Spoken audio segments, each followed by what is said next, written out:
What's up, guys? What is up? Hello. That one was rocking. Awkward. We don't have Izzo or Shane here tonight, and none of us know what the heck we're doing. But it is Valentine's Day. My wife is upstairs all alone, and I brought down a bottle of red for me to drink with you guys. So we're gonna open that very shortly. And just to get into the mood of things tonight, I got a little something special for you guys. So just sit back and Valentine's Day without. It's not playing through. He can't hear us tell him that. It didn't play through. We can't hear it. Huh? So we can't hear it. It didn't come through? Nope. You kidding me? No, we tried to tell you that last time, but with your headphones off, you didn't hear us last time either. Oh my goodness. It was Celine Dion, My Heart Will Go On. Oh, Jesus. You seriously couldn't hear that? Seriously. I Must be a new Thankfully, YouTube thing or something. It was so emotional, I almost cried there. So, Nice. anyways, happy that everybody's here. How are you guys doing? How was your week? Yeah. It's been good. We're not going to talk about the weekend. Right. Oh, you bunch of Or hams the got last of last together week. and had a little bit of pork chops this weekend, didn't you? Czech liver light may be on. So What's that? the Czech liver light may be on. So Lightweights. You're a bunch of lightweights. Oh, That's all I have to say. I was hanging out with Ape, and I've got pictures to prove it. Oh, so you guys were drinking water? I mean, rebranded water as Miller Lite? Okay, I get it. Totally cool. Sorry, Abe, but gotta call you out on that one. I think the house guy, you going to acknowledge the TC Fits there? Yo, TC Fits, Oh thanks my for the $20 God. super chat. What? Playing cards with coffee and ham radios. What's Playing that? cards with my brother's kids. Yep. Cheers, everybody. Happy Valentine's Day and happy 100th episode. Absolutely. So we're going to have a bunch of you guys come on. We're going to put out the link in a little bit, I think, unless somebody wants to correct me. But, that's where it all started. So we'll get everybody, we'll get you guys on, and we'll be kind of like a little episode of Russian roulette. We might have to boot some people, but, we'll see. Yeah. Every once in a while, you might get a live one, So, but we'll see. Well, we can handle it. We're good. Oh, there's Izzo with a $5 Izzo. super chat. Thank Thank you, brother. Izzo. Thank you for keeping Izzo off the show. Finally, a great show. Izzo, that's the weirdest compliment coming from Izzo himself. So thank you. Right. So you went to into Orlando for the no, not Huntsville. So that was the Alabama. Sorry guys, I started early tonight. So the Hamcation. Hamcation. Yep. So tell us about that. How did it go? It was good. The usual cast of characters were there, somehow I became the chauffeur for most of them, but I was good with that. I have no problem driving. There was an incident. Is that another way of saying you were the DD? I never said I was the designated driver. I said I was the chauffeur. Okay. We'll leave it at that because there is Not something we necessarily want to put out there. Oh, we got it. I feel like we should have the Toto song playing right now with that rain going on in the background. When we're hitting Africa. I'm letting you see it tonight as well. So. Oh yeah. Behind all Almost that looks like rain a is my postcard. tower. There's a tower in that picture. There's see the the tower. So, Let's see if we can zoom in on that. Hold on. How do we make you? full screen. There you go. There you go. I see the So- tower. I'll use the Redivist GMRS Bluetooth enabled radio to point out that right here is the standoff to a vertical, and here's the tower. There's my wire antenna going off each side. That's impressive that you can do that without looking at it. I like that. A lot of noise going on over there. What? Mm-hmm. Exactly. So, Steve, did you get schooled on, like, I don't know, any new radios, maybe the 500 or something like that? So there's is there anything new going on? There was nothing new. The 500 was not at the event, but John actually did come out to the campground and hang out with us for a little while. Awesome. So he, one-on-one, he's a really cool guy. That's awesome. So, did you guys learn some non-speculative information on the 500? Well, No. that sucks because that just leaves room for speculation, right? Yeah, it's all speculation. That sucks. Okay. Yeah. What about you, Joe? So you didn't go down there, so I assume that something bigger and better happened to you this week. Yeah. First, I want to bring up late last week, Shane got the opportunity to try to fly his hot air balloon across the country, and he's not here. I don't watch a lot of news. Have y'all heard anything? I've been kind of worried about him. Did he float around and find out? Maybe so. I don't know. Okay, I'm sorry. There's the rain again. Bad joke. Shane's in the chat, so it's okay. Good. It must be Good. Besides that, I got to do car shopping since sometime last week. Still in the process because interest rates has went up like twice and once last week. I don't know. So we thought it was a good idea back in 2014 to buy a brand new car with a turbo. It's a little red car I had at Huntsville this past year. It will not be at Huntsville this next time around. Okay. Did you blow out the turbo? No, I don't drive the thing, but so your wife Miss does. Heavyfoot that has got acquainted with some of the law enforcement on the roads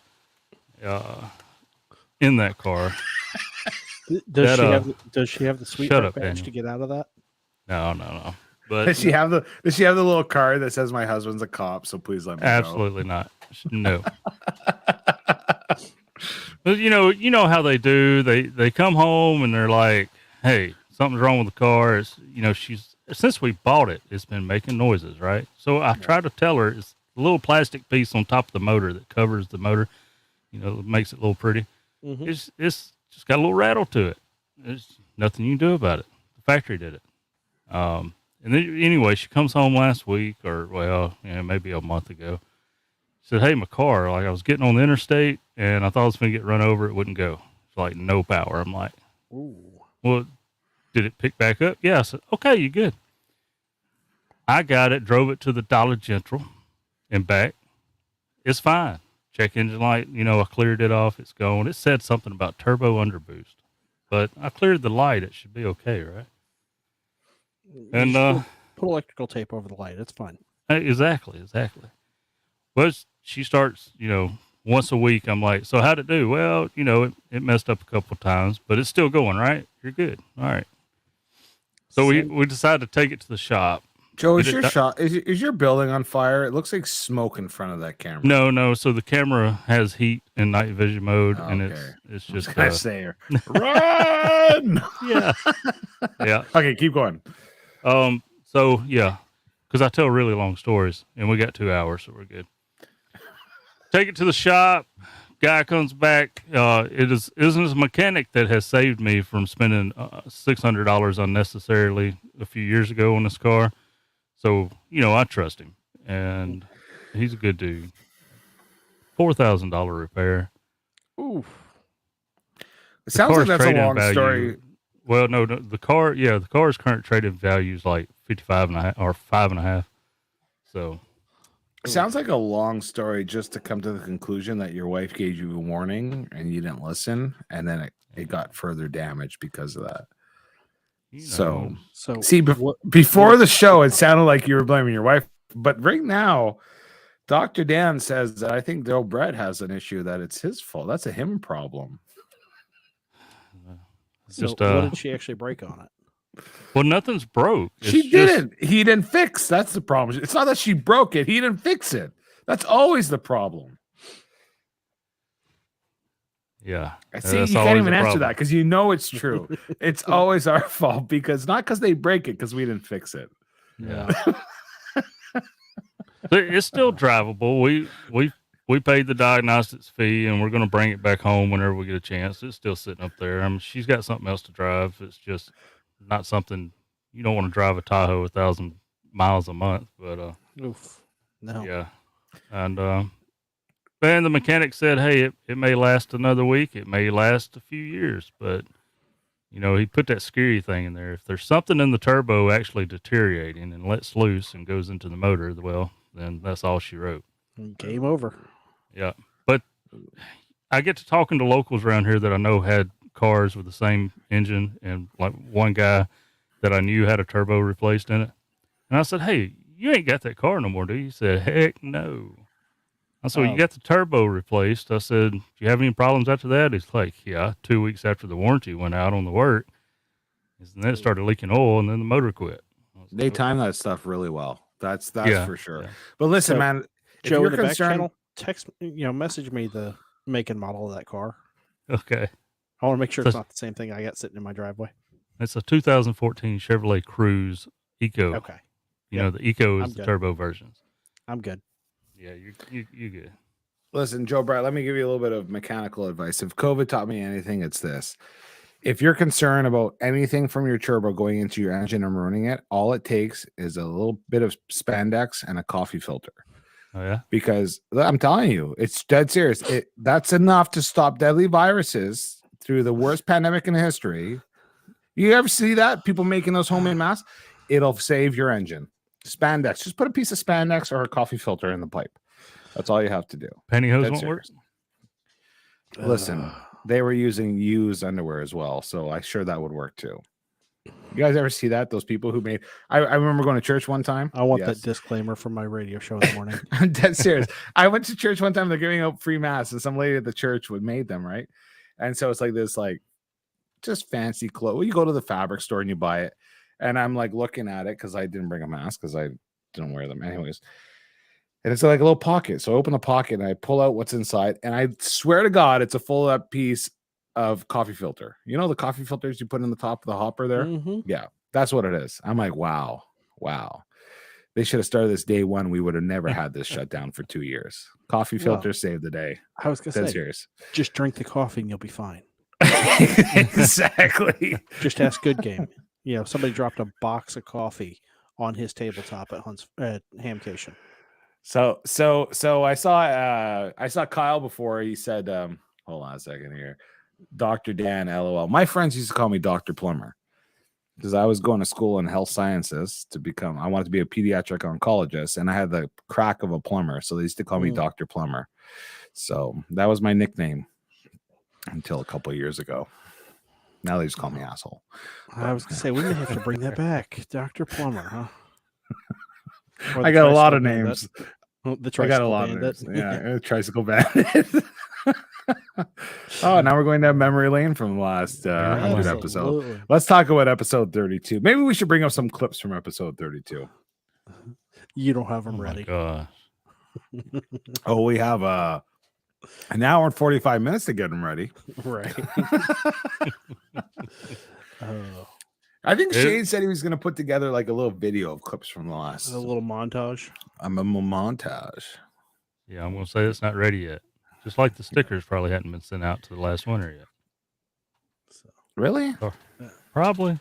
We can get a DX Commander shipped from England faster than we can get a pack of stickers shipped from Texas. Right.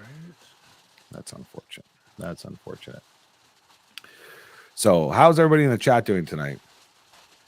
Y'all should talk about how the show got started. How the show got started? Well, it was more unfiltered than this. A lot more unfiltered than this. Coffee filter and spandex could not hold back the stuff that was coming. It was on Discord. Great conversation. And there came a point where, like, I think some nights we had like 20 people on the Discord chat just talking. And then I think Izzo had the idea of bringing it to... and nobody talked, of course. It was the same 6-7 people always talking. Mm-hmm. And so they were just hanging out, listening, and every once in a while chimed in. So then Izzo had the great idea of saying, hey, let's go to the bigger market. Let's go big time. We went to YouTube. So that's where we're at now. And so tonight we're going to give you the link out shortly. And what's Shane saying? I'm going to ship this box of stickers to Mississippi. Sounds good. Maybe it'll get out a little sooner. Yeah. If you're expecting a sticker from us, Shane is good on QRZ, and you can complain. He is the secretary, the shipper, everything to us. I've got the stamps sitting here waiting. I'm always ready to ship. There you go. Yeah. And if we ship them to Izzo, if Izzo was handling the sticker shipping, you might get a dude wipe or two in the package too. So after Molson, Izzo says after Molson told us how he stole from the 5 and dime store using a tricycle as his getaway car. Listen, man, I paid for it. I might not have paid enough, but I was 3 years old. Okay, I was 3. I guess do we ever talk about that show and that story here on the? Besides for alluding to it, did we ever talk about the tricycle bandit story? I don't think we have. No. I'll share it later on. I was gonna say, you got enough alcohol in you to share that one yet? I'll share it at the bottom of the bottle. So Okay. Molson handles Canadian distribution. Yeah, it won't get there. That's for sure. I'm happy you guys showed up because at the beginning I thought this was gonna. I put a comment. I was typing a comment to saying, and nobody else is here. This is gonna be a train wreck, and then I realized that I wasn't being sensitive to the people in Palestine, Ohio. There, that's a crazy story. You guys read about that? No, I missed that one. I seen one before I came out here. I seen one where this 18-wheeler was turned over in the median, and there's orange smoke coming out of the trailer, and people's like, "Is it on fire? What is that?" I'm like, "Dude, if it's orange smoke, You don't need to be driving by it." No, there's Turn what was around it? and There was a run. train with vinyl chloride that derailed, Ooh. and then it got into the river. It's got everywhere. Extremely toxic stuff. From what I understand, I think they maybe try to burn it. I don't know. There's mixed stories because there's been really, really poor coverage of this on the news. I heard that they try to burn it. Anyways, it's a horrible disaster, and it ain't going to be pretty for the people who live around there for a long time, if they can live around there for a long time. So, anyways, in all honesty, those who live in that area, our thoughts are with you guys, and sue the government. Yeah. So, and the train company, and anybody else. Aren't they one and the same? True. Very true. So, Anyways, yeah. Molson, what have you been up to Oh gosh, getting in trouble. other than drinking wine? What have I been doing? I don't know. Listen, guys, my every day, I say this every week. Every day I forget what happened yesterday. I just, life is so crazy. Like, I'm looking for a new car. Maybe, just maybe, I'll buy a new car and then drive it to Dayton in May. Dang it. I can't make Dayton. You're gonna make Dayton. Because let me tell you now, I will be in Dayton. 100%. I'm going to Dayton. You heard it here first. He'll be in Dayton. Oh yeah, and I'm bringing my 100%. wife. It's a date. Okay, guys. So my parents were over there today. My son wanted to have my parents over for supper. And I'm like, yeah, I think I'm going to go down to Dayton in May. I didn't talk to my wife at all about it. Oh, Right. So I'm like, I think I'm going to go in May. I'm going to have to take some time off work. I'm going to go down to the ham show, whatever it's called, the ham convention in Dayton. And they're like, that's really cool. Yeah, that'd be awesome, right? Anyways, and my dad goes, hey, maybe you should bring the kids down. It'd be like a vacation. I was like, no, it's okay. I don't want to bring the kids down, So then my wife, after my parents leave, she's all like upset. I'm like, what's going on? She's like, so you weren't going to tell me about Dayton and you don't want me coming with you? I'm like, no, I never said that. I said I didn't want the kids coming. She's like, and so let's just say she didn't talk to me for the rest of the night. So I was able to smooth that over. But my wife's coming. All right. Oh, okay now. No, she's a riot, so it's all good. Yeah. And somebody's got to clean the dishes. So, I'm joking. I'm gonna clip that and send it to her. Joking. When something comes through that door and knocks you in the back of the head. You have to realize that half the stuff I say is just to get a reaction out of people. Yeah. Talking about a door. How And the other about half that is nice alcohol. little accordion screen you got there? You Steve? like that? You I like it? mentioned Find that at after- Hamvention? Did No. you steal that from a booth at Hamvention? No, Oh. I've had it. I You just broke into the Hesitation. doctor's office and stole their screen. didn't set it up until just recently. So I'm gonna try, covering it with green fabric and doing a green screen background. See if that works. I tried to get my green screen going again the other day, and it's hard to do with this sideways angle in the shack. Yeah, that's what I'm worried about. So I just add more lights. Hey, Joe Brett, did you see Shane's? He has a little bit of a sales lead for you. Did you see that? No. From Scout 75. He says, you might be able to get a sweet deal on a red turbo down in Mississippi. It is for sale. It is for sale. I'm only asking $3,000. I'll give you 2. You may have a deal. I was gonna say sold. Offers on the show are not final. There you go. So yeah, so whatever tonight, big old truck you get for Dayton, just come on down. I'll meet you halfway with it. Yeah, hook the trailer and take it back. I was gonna say, if they'll make it halfway. It is Canada Red. Hold on, I'm already getting food options here. If you get the chance in Dayton, it's now considered chain pizza around these parts, but Donato's pepperoni pizza are awesome. I will put that on my list. Donato's. Okay. Yeah. Okay, so tonight, we have 6 new channel members from last week. You. So nice. Thank you. Red four-wheeling redneck. I don't know what the $250 is for, but if you want to send it, that's cool. I think that was his bid on the car. Yeah. So that's a cool, so did anyone here work 3 Yankee Oscar Juliet? So that is the guys who did the was it Bouvet Island? Yeah. Bouvet Island. So I heard so what's the deal with that? They were doing, how long were they out there? Like 3 weeks. So they were out there for a while. They were doing QRP from what I understand, getting a lot of slack for it too. Did they do QRP? I thought they were doing 100 watts. Maybe. I don't know. Look at that. TC Fits gifted 5 memberships. So what's the deal? Does anybody know? If somebody knows about, thank you, TC Fits. If somebody knows more of the story about the Bouvet Island, I do not want to speculate. But I saw some drama going on. But, the drama was huge. Drama's huge. Drama's always huge in ham radio. I did chill on that drama. Ham radio. I didn't even come out here and try to tune them in after seeing all the stories about it. Yeah, no, they were. I tried. They were doing a lot of CW, and I am not a CW op, so unfortunately. CW and FT8, I think, was their primary or a big part of their operation. Yeah. The weather was worse than what they expected. Jason goes, how did Bouvet turn into a Yesu talk, speculation, and drama? Because we got to make this show happen somehow, Jason. So it's like it always goes full circle, the show, right? We talk a bunch of smack and nonsense stories about ham radio, and then it all kind of blends together. I did thoroughly enjoy Jason's video. I mean, Josh's video. Deadgummit, I did it. So Vern 6 says...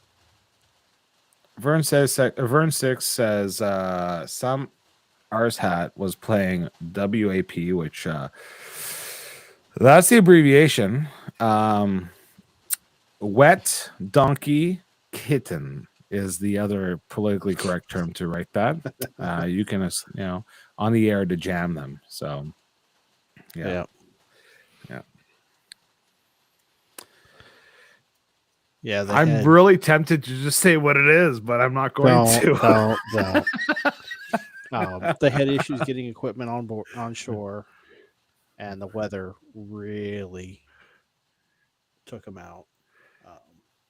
Again, I do have to say something. So it's totally awesome that they go to Bouvet Island. I think it's amazing. But then I read somewhere, somebody goes, they risked their lives for us, and I'm like, no, they made a decision to go on a vacation or a trip to a remote island that has risks, and they accepted those risks. They didn't risk their lives for us. They made a decision, kind of like people who go parachuting. Like Carlos, every time he jumps from a airplane and parachutes, he's risking his life for me. No, he's not. That's a conscious decision to do, though. Yeah. I mean, yeah. the problem with where You can hate Bouvet me, is but that's just located- my opinion. Okay. Yeah. I might not be in America. I'm in Canada, but opinions are free to have. So the way Bouvet is set up and where they were trying to land, there's a mountain between pretty much most of the U.S. and Wow. T-Ray. T-Ray. Thank you, my man. Man, I'm going to have to drink more of this wine because Molson, you have to give T-Ray a lap dance now. oh, Happy with one. pleasure. T-Ray, come to Dayton. Dayton. Careful, he might. He was in Orlando. This one's for you, T-Ray. But yeah, Make it there's a mountain between, where they were set up on Bouvet and the southeast U.S. So TC And Fits TC with another Fits, 5 man. memberships. Thank you, my friend. All right, I'm going to get the link ready, okay? Because I can only talk for so long, and I'm going to invite people onto the stream, and it doesn't matter who you are. Just be nice. We have 3 rules, okay? Number 1, your camera has to work. Number 2, your audio has to work. And number 3 is you have to talk and be nice. So that's 4. You have to talk. You can't just sit there and be like a vegetable. And number 4, you have to be nice. Okay? Only I'm allowed to be rude. No, I'm joking. But be nice, okay? Here we go. I'm putting it out there. So you click the link, you put your name, get yourself set up.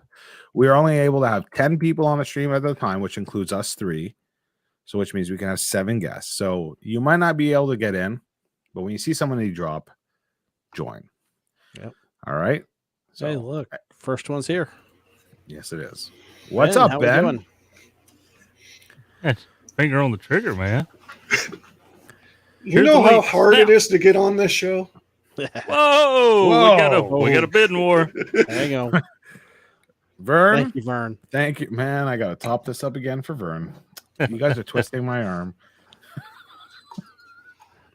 Vern, thank you for the 101. You know, guys, that goes all into our general fund that goes back to you boys. So, Oh, I've look, seen Evan's at Dude's house. Evan bought Dude's house. That's amazing. I'm gonna say Matt, happy 100 episodes, guys.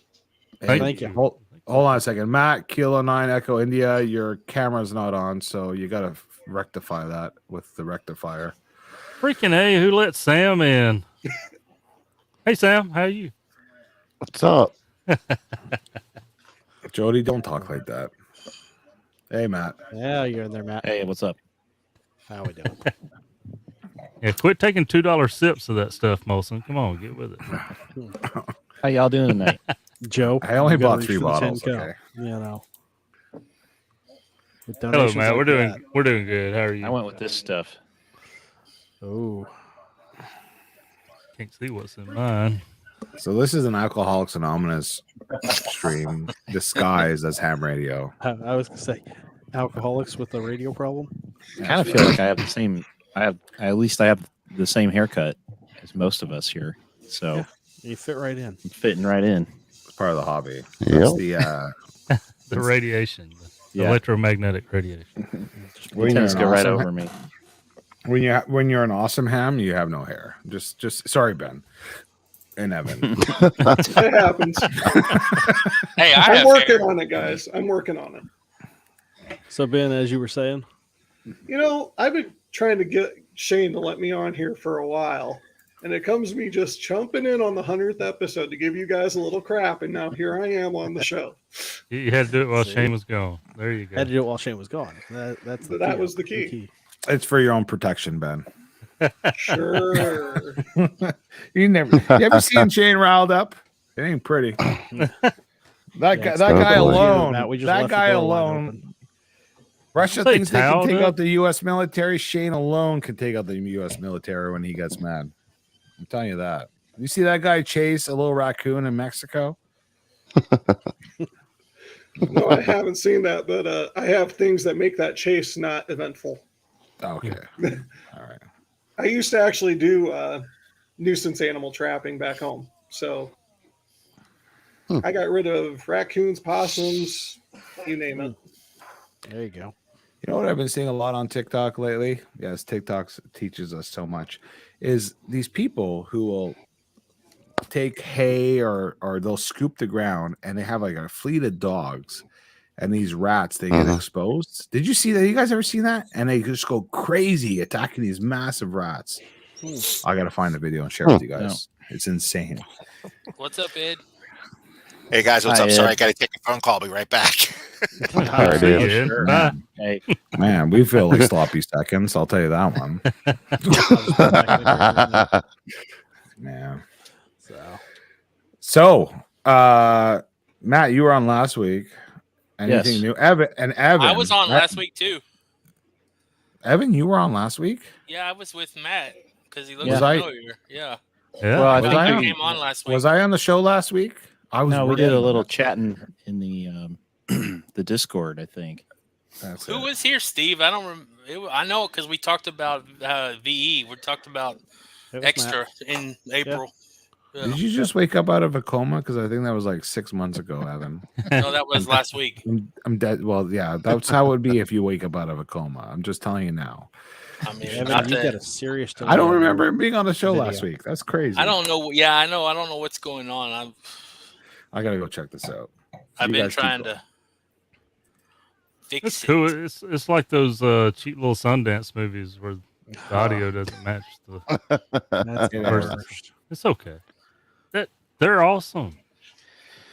Yeah. Well, I don't know about you guys, but my week has been kind of blasé. Not much going on at work.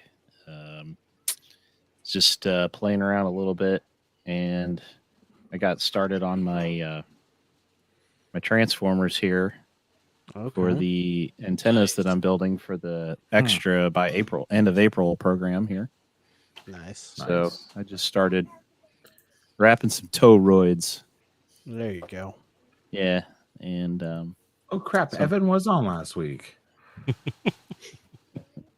Evan, I'm so sorry, Well, I'll forgive what you I've been this doing. time. man. Okay, well, anyways, that's awesome. So you Forgive most listen, of man. If you decide for the extra by April to build a hex beam and send it up to Canada, I'll gladly take it from you. Just saying. yeah, I want one of those too. Yeah. Yeah. He said, So you maybe I said, will. I think Matt was going to donate a few to the clubhouse. Yeah, I'm gonna donate two to Hex the beams? Amazing. no, Amazing. no, end-fed half waves. But it's one of my product lines. So it What's your website, man? I've never checked out your website. It's Your website. blackholehfantennas.com. Block. That's Be careful typing that in. Yeah, Yeah. I did that on purpose. Of course. See Doesn't who's work. got a content filter or not. Black hole. TC fits with another 5 HFantennas.com. different memberships. It will not It's, let me load it. Click it in the chat. Let me I'll go put it in the Google. chat. Oh, there you go. Thank you, Mr. Joe Brett. Yes, sir. Has anybody done a review on this antenna?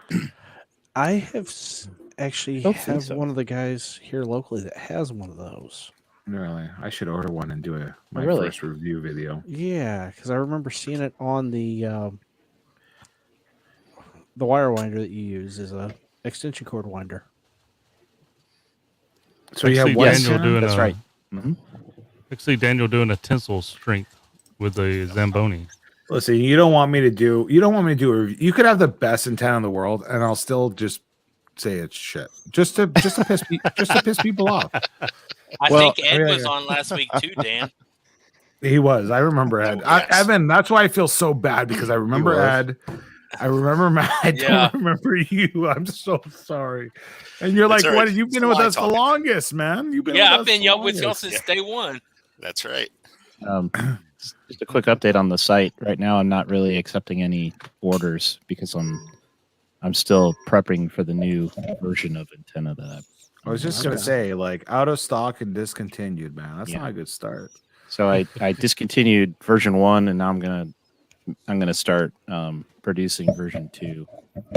Version So 2 is what- gonna have a choke on the feed line, Okay. so it can act as a counterpoise as well as the feed line, and Nice. bigger toroids and more So power. I've never used an end-fed half wave for portable. I have end-fed half wave set up here. I don't put a counterpoise, but technically, I guess you could say my coax acts as the counterpoise. Yes. So on mobile, that you have a short age, coax connection, you definitely, I guess, need a counterpoise. Well, it depends. Yeah. Like anything, right? If you've got enough coax running on the ground, the earth ground will actually act as a choke. Yeah. But if there's a massive amount of current coming back towards your transmitter, then it may get through, and then you may need a Type 31 choke there. So my idea is just to include it all as one package, hang and play, ready to go system. Nice. So, yeah. So Matt, do you keep track of where you send those? I can look. I've got all the sales records. Yeah, for addresses. Scout, thanks for the 556 super chat. Calling out. Thanks for being on. You know what I should do? That's a good idea. I was just thinking I could make one of those RF maps. Like you upload your ADIF file. Yep. And then I could see where they've all gone. Yeah. Maybe I'll put that probably on my have one in either Somerville or Goose Creek, South Carolina, when you go look. I think you need to reach out to Shane and get your SWI chart and your installation suggestions done graphically by Shane. Okay. Like quad paper is a little 1990. I'm just Matt. You're on the show, okay? Hey, man. You're susceptible to arrows from Molson, okay? And Molson's quad paper is 1990, early 2000. That's my bag, man. That's how I did it. I did it all grassroots. Okay. Well, no, I totally respect that. You should see the scribble, the chicken scratch I do on napkins, but yeah. Hey, this is going to be the biggest product of 2023, man. You think so? Well, I better get to work. No, I don't. I was gonna say. I think that. I think you're going to do great. Send 1K to Marty. Get him to, push it on his channel, and you'll be sold out in no time. I'm convinced that end-fed half waves. When you go Pactena, you go the Coffee and a Ham radio antenna. The antenna is one part, and then the overall design, conceptual design, and functionality is probably the biggest seller. Mm-hmm. Because at the end of the day, listen, in my humble opinion, you're not reinventing the wheel as far as for you're right. your wines and you could choose the right wire and better toroids, but at the end of the day, you're not repatenting a product here, right? No. And so there is a functional design concept of the winder, of the overall assembly that is your selling point. I think for what's the biggest part. That's what I wanted to do. Antenna. Chuck's the antenna guru. He knows Chuck. Better than me. I forfeit the floor to Chuck. Chucky Hex. Well, that's where you should get your hex beam, Daniel. Dr. Dan. Listen, if Dr. Plumber for you. If Chuck is going to Dayton, I will. If Chuck is going to Dayton, I will buy a hex beam that he makes off of him at retail. Hey Daniel, how do you spell Dayton? Dayton. I don't know. Because the way you're saying it is Datin. Listen, I'm Canadian, so watch yourself, okay? Potato. I just finished 2.2 or 2.1. Yeah, how's your antenna coming, Chuck? It's pretty good. It looks like it's pretty good until I dropped it yesterday. Oh, ouch! At about 16 feet. I've been following you guys at Coffee and Ham Radios, and I've been listening to you talk about it. What's new about this version that you're making now from the first one? What did you update? I ditched the fishing poles. I think they were more sturdy than the temp poles, like the Buddy Hex and the ones I'm using now, as far as stability. But they pose problems on speed of putting it together because you can't leave anything on it. All your wire holders, you have to put those on as you put it together, which takes way too much time. So what I did is I went to the temp poles similar to what Buddy Hex has on it now. Okay, so your main idea was to try to make it like a portable hex beam? It's portable, yeah. Okay, but not like a permanent home base style No. with big The other thing- fiberglass. The other thing I found out with the fishing poles is they seem to grab a lot more air. I think because they're like almost an inch at the bottoms. Mm. Mine's conventional, just like the KIOs and all those. As far as the base plate and stuff, nothing fancy like the Buddy Hex. That takes money to make that kind of stuff. I don't have that. I don't have the resources that antenna company has. I was going to say, did you see the one that was down at Hamcation? Which one? I didn't go to Hamcation, but I did see some. Jason did a video on it. I think it's public release already. The VHQ Hex. Oh, yeah, it's been out for. He while, has I a think. price tag on that one. Holy cow! Yeah, he says it has a wider banding, and how he gets that is 12 gauge wire instead of 14 or 18. So it's not that. I wouldn't It say can't it's be that much wider. It's not. Yeah. I'm sure. I was gonna say he uses a thick wire on it, all stainless steel clamps, and the whole base plate is all like machined aluminum. Yeah, that's the typical hex beam base plate. That's what I'm using. Except mine's really light because it's a piece of. Mine's actually sign material. I used to get sign material from the corp yard here at the city when I worked as a fire department. Hey, what are you guys doing with that bent up sign? They said you can take down have the it. stop sign that's right here at my. I wouldn't do that. I wouldn't do that. But the difference is it's not as strong. It gets some flex, but sign material is different type of aluminum. Also, it doesn't bend very well. If I was going to produce them, I would do something a little heavier duty, probably. I think most of those are 1/4 inch. I just finished I tried to put up yesterday to test it, and then I dropped it. But I fixed that problem today. I have an old tripod that my brother-in-law gave me. He's a land surveyor, or has a land surveying office or a company. Okay. He gave me one of theirs. And I've had it for a while, and I didn't realize that I could take the top part off and it has a hole big enough for my antenna mast. That's for my, it's a flag mast, basically. Oh, nice. So I got that, and I printed out a bushing for it to make it fit nice and tight. So it might work pretty good. Hey, guys. Hey, Derek. Hi, Derek. What's up, Derek? What's up, Derek? I'm here, sleeves Derek. on and all. Look at you all dressed up. Yeah. Well, I was headed to dinner, but apparently on Valentine's Day, when you're out of town, it's ridiculous to try and find somewhere to eat. Yeah, I never go on Valentine's Day. That being said, I may have to delete real quick Kentucky Fried Chicken, man. Yeah. for that Kentucky reason. Fried Chicken. Yep. So, Chuck, I apologize. I haven't Sorry. been following your videos. I didn't realize you were making a hex beam. So I got to watch that. I did. You know what? impressive. I built it, and then it rained for 3 or 4 weeks here, so I never really got to finish it, the first version. So I only had 6, 10, and 20. We actually made a contact with Hayden. He was on the Buddy Hex. Oh, yeah. And That's when you took the Quartz Fest? That was sweet. Yeah. yeah, the one I took the That was Quartz Fest. perfect. Okay. It really worked pretty well. Jason gave me crap because where the joints where you had the two pieces of wire coming together ended up in a weird place. And he goes, that would never happen on the Buddy Hex. I'm like, yeah, well, it's the first time I've really set this thing up. Says the guy that can't build a DX Commander. Right. I was going to say, Well, says the non-antenna manufacturer. I don't know. Shots fired.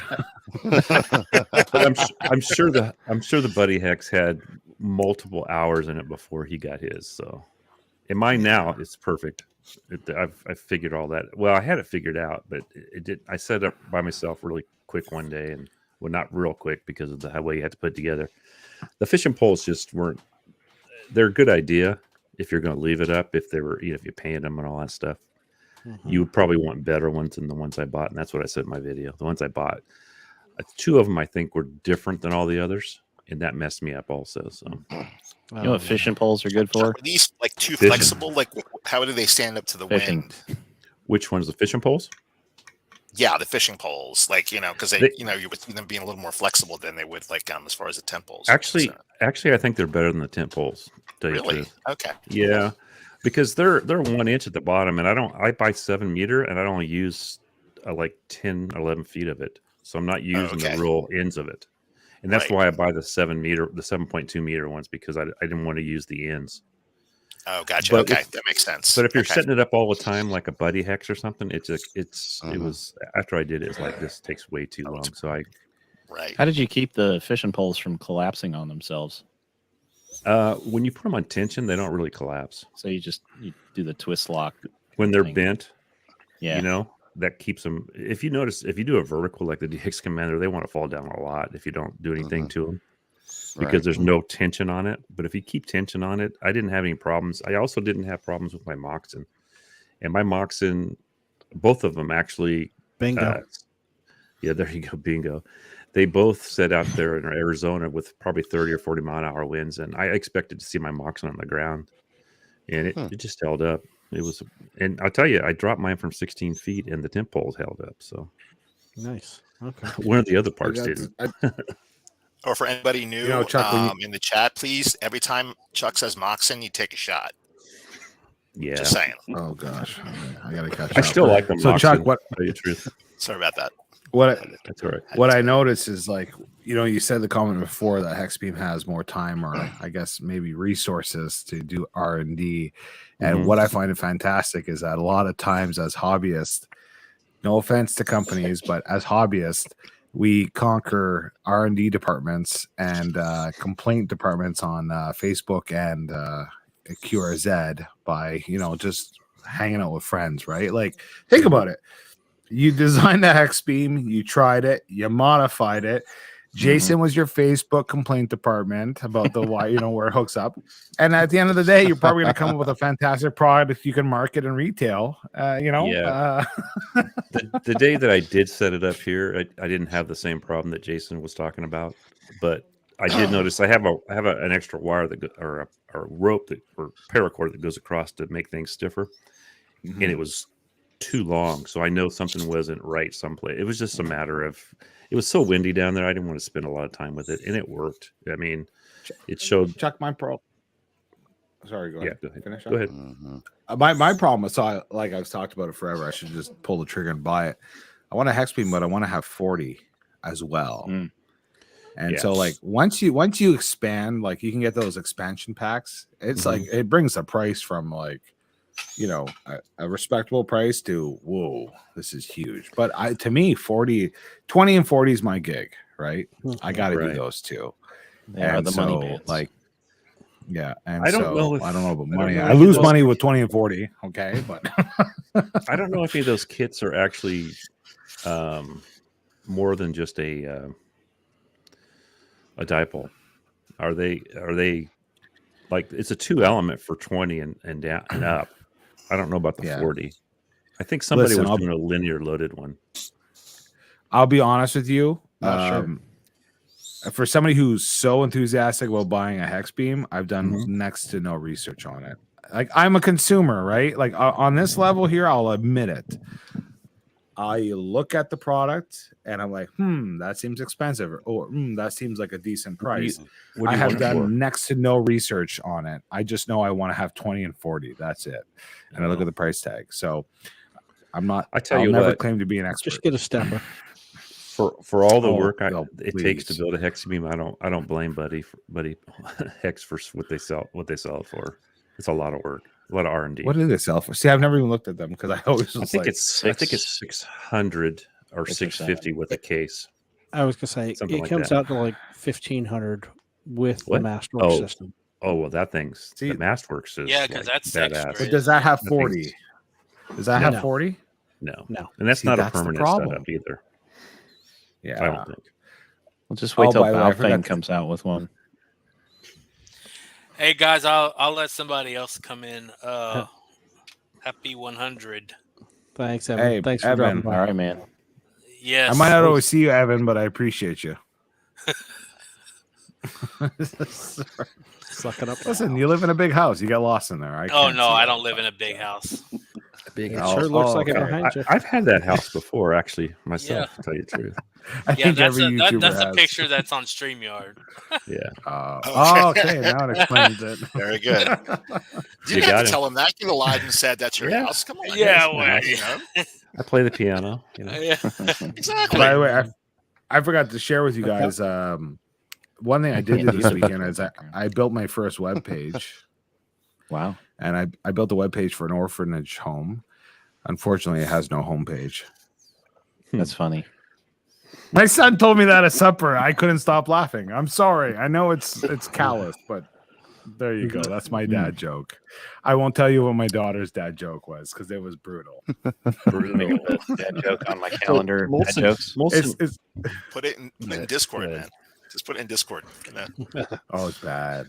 It's bad. Oh, that's why you put it in Discord. That's what There's a special spot in Discord for it. Exactly. Yeah. Put You it know, in as a Discord. parent, It's not bad. you know, as a Worse the better. parent, you ever struggle as a parent that you, on one hand, you're like, you want to laugh so hard that you're gonna like choke, and on on the other hand, you need to like discipline your child for the joke they just shared.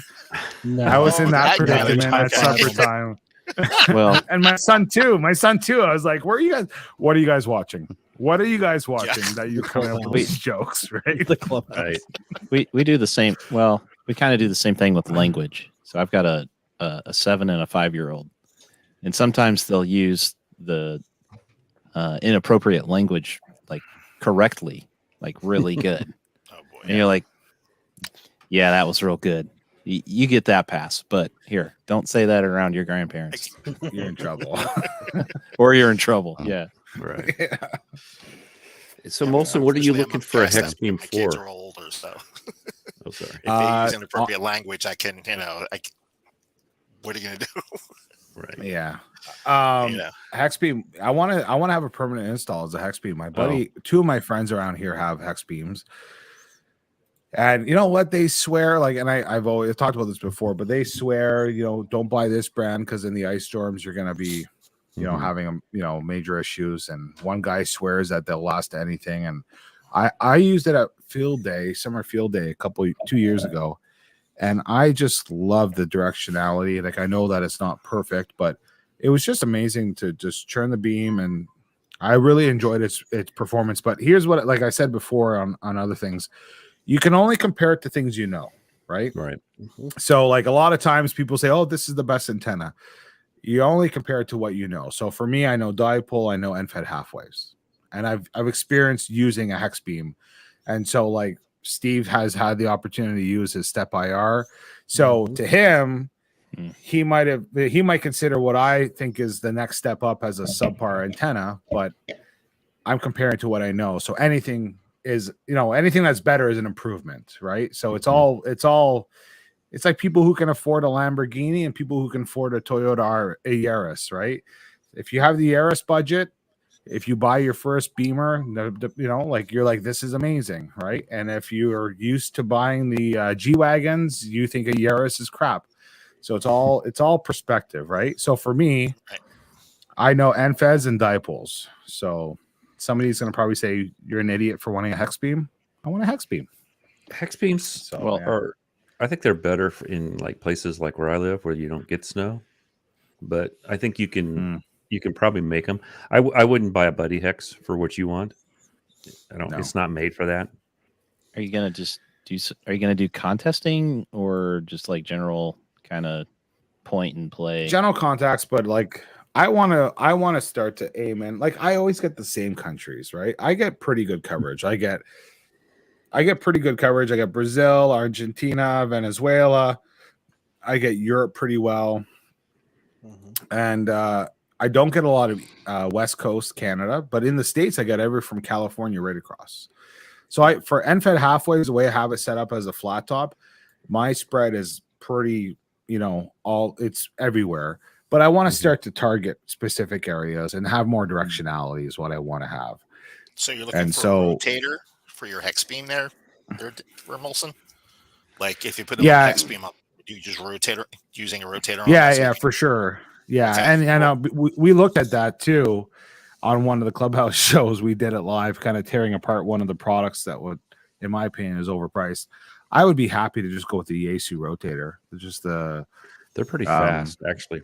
Get them used and clean them up. They're pretty good. Yeah. We were looking at we were comparing some mechanical specs on the there's some like $2,000, $3,000 rotators on DX Engineering, which no offense to DX Engineering, but when you look at the wind load it can handle and some of the other specs, it compares the $2,000, $3,000 rotator compares with the same sort of specs as the $600, $700 Yaesu rotator for wind load, for torque and all that stuff, right? So you should check out Mosley antennas. Yeah. Mm-hmm. So I have a 57-foot tower that I bought. Perfect. I have a 57-foot tower that I bought, freestanding tower, and then I could put a mast on top, and so that's sitting out there waiting to go up. Does it have to be multi-band? To me, honestly, there's two bands that I like to work, and that is 20 and 40. Like I'll dabble in 15 and 17 once in a while, but it's really 20 and 40 is my workhorse on that. I picked up a used, probably from the 60s, TA33 Mosley, and that's what I use on my tower. That's 10, 15, and 20. You can also buy it with the work bands, so you can add those bands. And I actually don't have it on mine, but you can actually put an addition for 40 on it, but it's only a rotatable dipole. Okay. I just never put it on. Chuck, you're using the tail twister rotator, right? Right. The high gain. Mm-hmm. People that knew more than me said that was a good one to buy. I looked at the one that DX Engineering has, and it's pretty nice. I don't know I never looked at specs, but which one's that? The rotator? Yeah, and if you buy a thrust bearing, their thrust bearing is better than anybody else's out there that I've seen. Well, I got a wicked Yaesu thrust bearing. Yeah, I do too. It's not as good as the DX Engineering one, I don't think, but the cost was right there. I already have mine. Yep. It'll last. But I don't know. I think for what you pay, Mosley is a good way to go because they'll last forever, and you won't have to do anything to it. Here you go. E antenna, 1782. Oh, yeah, I have that. Why you got me zoomed in? Mini. So you can show off the. You're showing a product. Joe, did you get a screenshot of that? The fact that he's not wearing shoes. Listen, is there a screenshot of that of the feet? Yeah, always. Listen, go away. I got jogging pants on, barefoot. Okay. Leave me alone. For the only hams. So I know you're interested in the hex beam. I'm going to throw this in here real quick because I know you have the space, but I've got two locals here that both have hex beams. But after they put up their 80, or one of them put up an 80, one of them put up a 160 meter loop, like I got my 80 meter loop. They said they would have never had the hex beam if they knew how well the loop worked.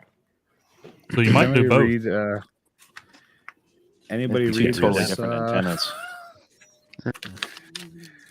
Listen, I bought my tower, 57-foot tower. I don't know if it's a good deal. 57-foot tower. 75 feet of hard line. I think it's 3/4 inch hard line with the bearing. I bought it for $500. It's not bad. So it's not bad. I think I paid so $300, but I spent like another $300 on the tilt over for mine. But I could have made it myself. See, a little bit of. I got a free tower. Freeze all. That's the dream. Yeah, the tilt over tower. 25. Oh. It was 45 feet. I went over and cut it down, let it fall over like a tree. Came with a Yaesu G800 rotator and control box and all that thrust bearing and all that stuff for free. My buddy has that Yaesu rotator, and that thing's fast compared to mine. Yeah, I don't know that that's good, but when you're trying to get to all the way around, sometimes it's good. I don't have the room. Push a button, right, Steve? Yep. Just push a button and rotate 180. There's a local ham that set up. I think it was a Pi with a touch screen for controlling his rotator, his AC rotator. And so with the full, you know how you get the new ones where you can adjust the angle digitally, a touch screen, all that stuff. Well, he made his own pretty cheap, and supposedly it works fantastic. I haven't had the chance to go and see it, but it's you know what, the problem, I'll be honest with you, the problem I have with the tower cost me nothing compared to what I budget for actually installing my tower. Oh, it's not like up when yet? No, it's not up yet. I have a tower at my house. It'll take forever. I have my main tower. It's 45 feet tall plus my mast pipe. That's fine. Listen to Steve talking about a tower taking forever. But he's going to do it like mine. It'll just take him forever. Mine's set for quite a while, but it didn't take long once I got it. Once I dug a hole, a 5 by 5 by 5.5 by 5.5 by 5 foot deep by hand. How much did it cost you overall project price? I'm genuinely curious because to me, I calculate I need 200 feet of hard line to get to where I want the tower to be, right? And then there's the excavating, the concrete. I have to buy the only I have to buy is the 3 spikes that go into the concrete to do the attach the tower. And then if you're honest, then you have the rotator, you have the antenna switcher if you're going to have multiple antenna. The list is endless. So what do you guys think? Like Steve, you just did it. Chuck, you have a tower. What do you think a tower install price? Forget the tower itself, just the actual installation costs you with concrete and everything. Mine was 5 yards of concrete, so whatever a yard of concrete costs times 5. Did you have it delivered or did you mix it? No, they delivered it and it was poured. And my buddy helped me, and he like, anytime you want to do this again, he goes, I'll do this cement job anytime. It's half an hour we were done. Yes, it was super nice easy. to have Just pulled right up to it. I was gonna say that's must be nice. Did they use high tensile strength concrete for you? Yeah, like that. I have to get something like that. If it's free, you take it no matter what. Yeah, that wasn't free. That wasn't free. No, but the labor. For me, I have to build a cage for it. You have to buy a cage for it or build a cage, and make sure you don't put any of the rebar into the dirt. I found that out after I did that. I pounded it in. It was so nice and solid. But what will happen is it'll rust the rebar right up through the thing so you got to set on block. So I had to cut mine off. It was easier to cut it than to pull it apart. So I just took a grinder back there and cut everything. And I did more rebar in mine than the instructions showed. It was pretty like, wow, that's all you guys require. Pretty bad. I like it how Whiskey 7 Lima Hotel Tango says, you rich folks in your towers. The problem is I bought a tower for $500 and I'm too cheap to install it. And I'm too cheap to buy a hex beam antenna. Okay. So whoa there. Okay. So a lot of people, so he's got a tower. They don't think when you get a tower, it's like you're building a building. You're making a mechanical structure that you have to set it up. So you might as well go whole hog on it. Spend all the money. It's worth it. Get it. Well, it doesn't have to be, right? Like my house, the peak of my house, peak of my roof is, I'd say, I don't know, we're 2 stories plus high pitch. So let's say my peak is at 30 feet high. So I bought a standard TV antenna tower.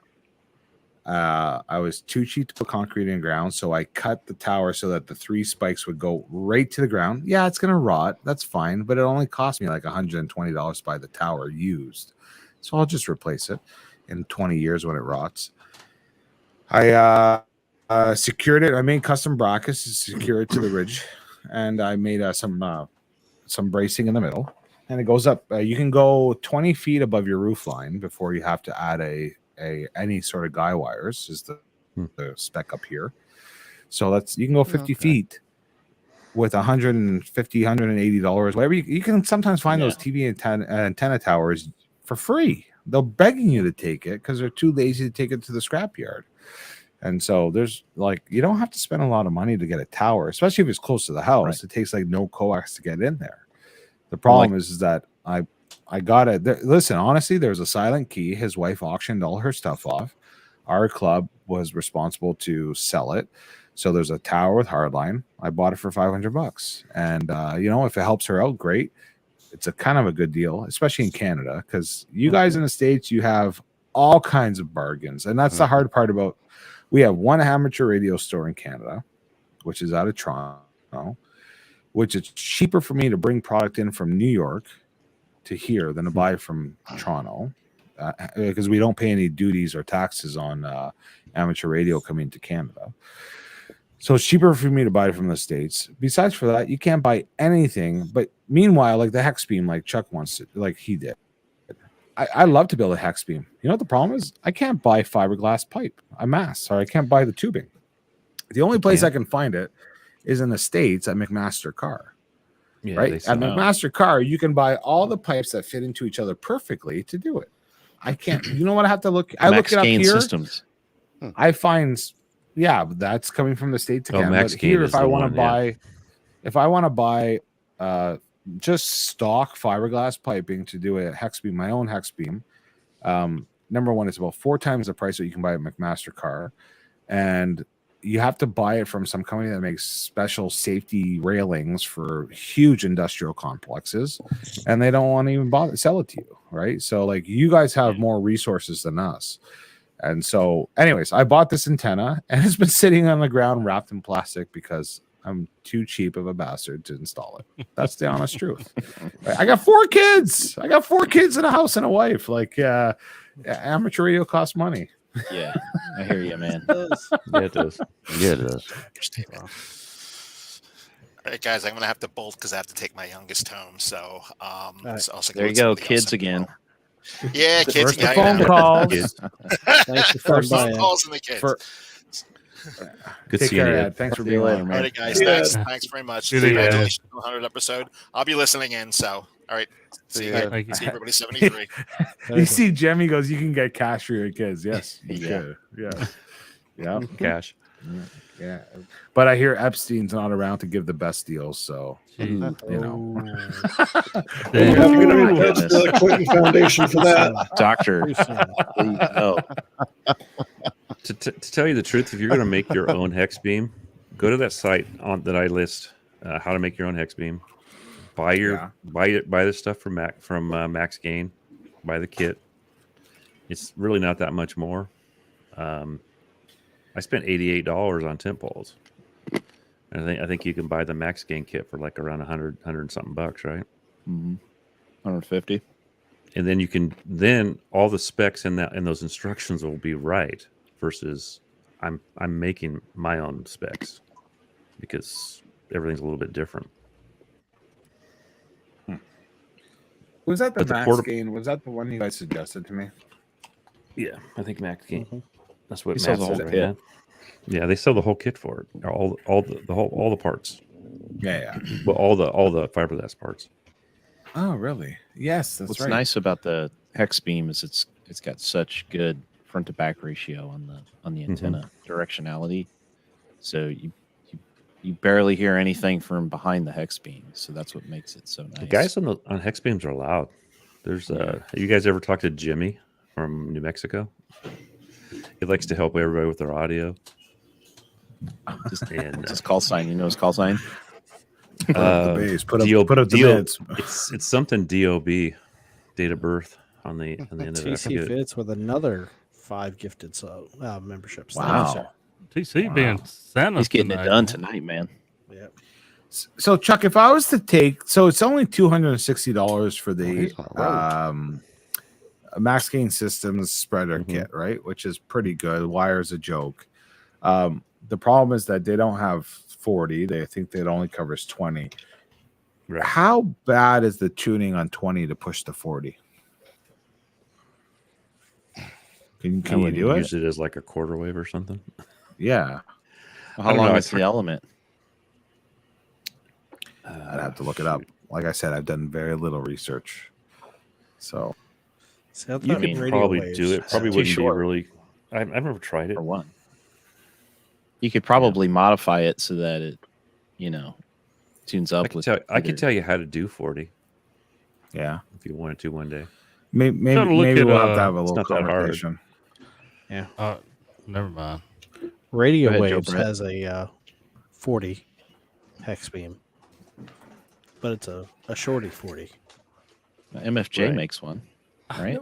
Showing So off they'll just- even more. Throw something like that on there, and you can make it work. Googling. Except Hey, you what's get it? multiple ones. Where did Eric go? What's up, There Eric? he is. Howdy. Hello, Sorry, I Eric. had some sun Showing- in my eyes. I was trying to fix Yeah. the blinds. Listen to Eric showing out with sun in his eyes still. Oh, my he still goodness. got. Yeah, he still has sun. The rest of Yeah, us it's only is 4 dark. o'clock here. Yeah. Damn. Oh, you're only That's 2 hours wild. difference. Yeah. Where are You're you like in eating Hawaii? supper when I go to bed. Right. Yeah, well, I've already had dinner for today, so. Oh, Are you on the Big Island? No, I'm on Oahu. Oahu. Okay. Listen, Eric, you got to let me know now. If you're going to let me down and break my heart, let me know now. But are you a lying Hawaiian? Or are you a true Hawaiian? I'm in Hawaii, if that's what you mean. Okay, well, I'm that's a relief. So I'm Can't not you a tell by the native sun? Hawaiian. No, but at least you're on the island, at least Not- you're there. not using a Hawaiian call in the States. I did do that. My first photo with the new call sign was in Wisconsin. Yeah. I was gonna say, aren't you from Wisconsin? Yeah, I went back there for Christmas.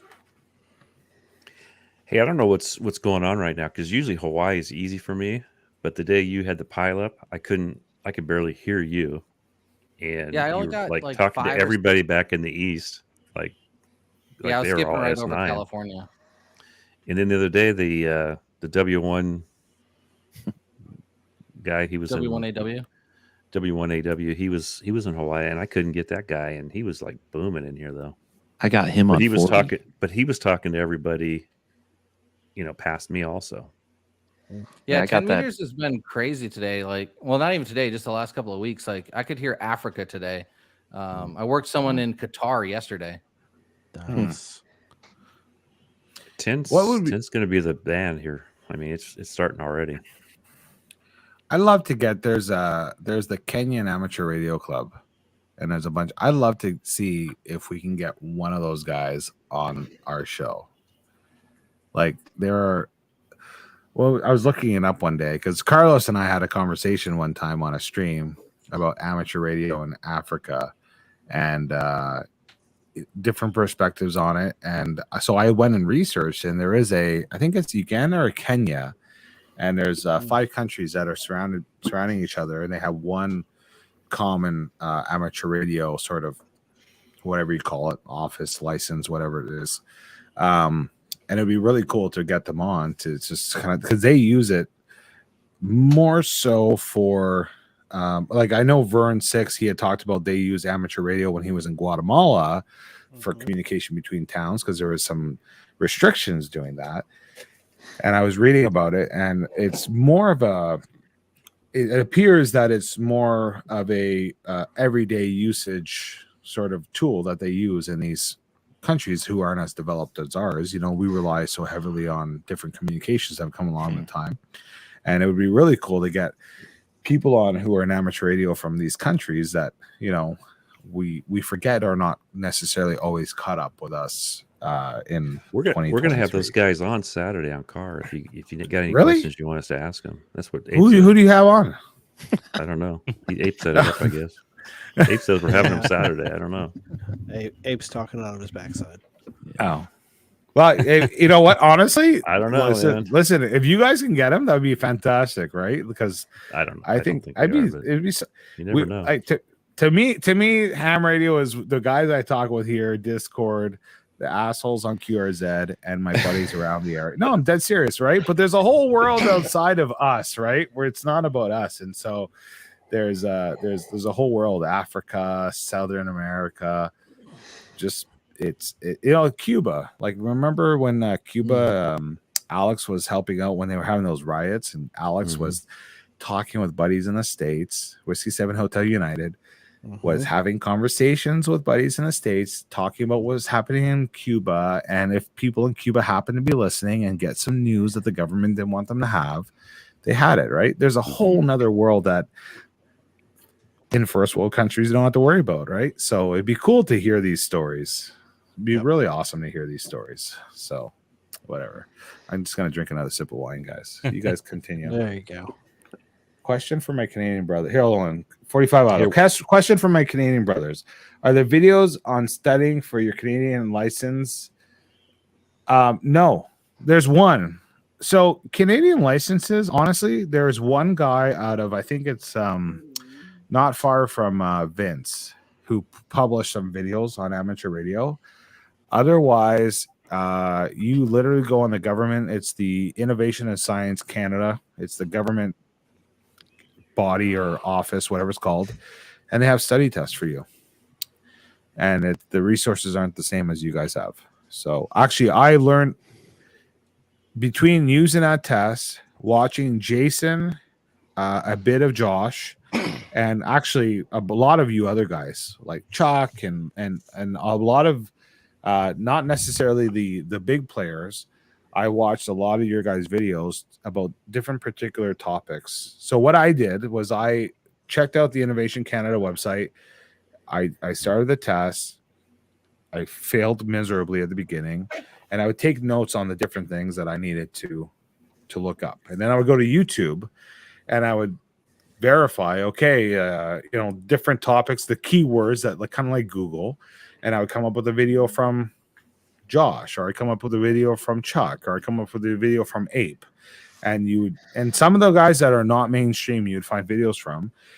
I watched the video, I'd take notes, and I would learn it. And then essentially I'd figure out, because we don't have the same study resources that you guys have, I like Ham Radio Prep or whatever else it is, I literally had to find out what topics I needed to look up by trying the trial tests on the website and then do my research. And then that's how I had to do it.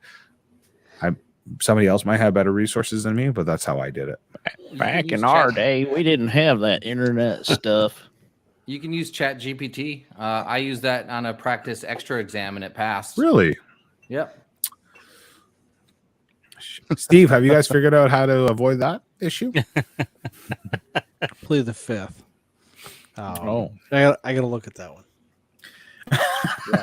I was looking at some of the practice exams. There's some things that people can do if they really want to break some code, but at that point they're already smart enough to pass anyway. Right. Extra by tomorrow.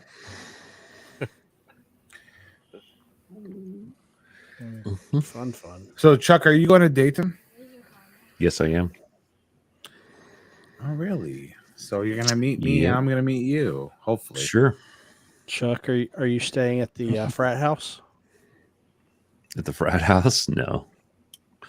Actually, my wife and I, my wife's nephew's graduation, they live near Chicago, is that weekend. Okay. So we're gonna go prior and then go up to their house. And if I don't know if you guys can hear my dogs, but I think I have to leave. That's my wife getting home. So I appreciate you guys having me on. Anytime, Chuck. Daniel, anything you need to know on hex beams? I kind of know them. Chucky Hex.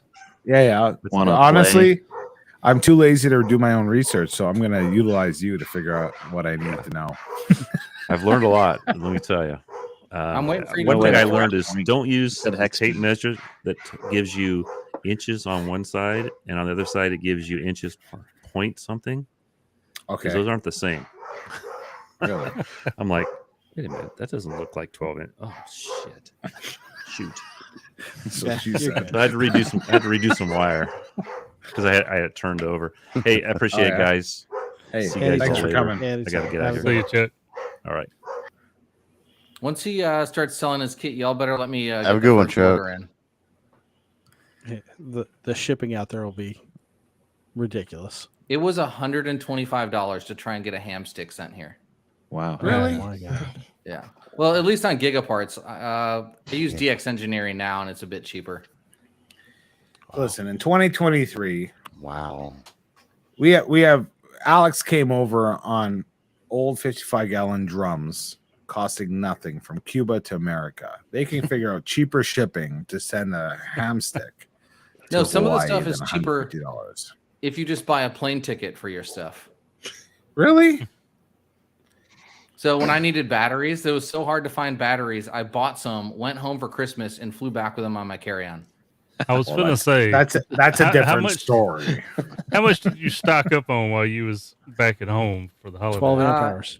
Not a lot. I got two 12-hour or one 10-hour and one 12 amp hour battery. Wow. And then I picked up a G90. Okay.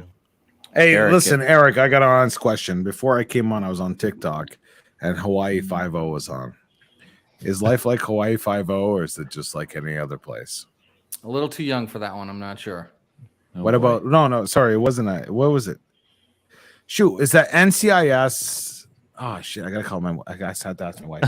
All right, if it's TV, I'm not too sure. I haven't had cable since 2012. It's always sunny. Everybody's happy. There's no work pressure. It's just like living the life in the island life. Like the island life. No, it's not that way. I don't know about work pressure for other people, but I get some pressure. What do you guys have to do over there, anyways? It's like you guys are disconnected from the world. What do you guys do over there? This island is one of the major communication center for the entire Navy. Really? Yeah. That's awesome. Daniel, you never watched Dog the Bounty Hunter, man? Over in Hawaii. If you judge the world based on those type of TV shows, everybody's a criminal. All right, dead serious. Well, it's insane. I thought he was coming back, Joe Brett. Wasn't he coming back? I have no idea. I'm kind of like Eric. I have not had a TV subscription in over 20 years. So he was looking for somebody over here, stateside. Dog the Bounty Hunter. There was something recently in the news. He was over here looking for somebody. I put Dog the Bounty Hunter in the same category as Jeremy Dewitt, that police that impersonator guy. Like honestly, Ape, don't be hating on Dog the Bounty Hunter. Yeah, he was just looking even for better PR, is the guy in Detroit that survival guy that's going to teach you how to get shot in the face. Okay. Yeah.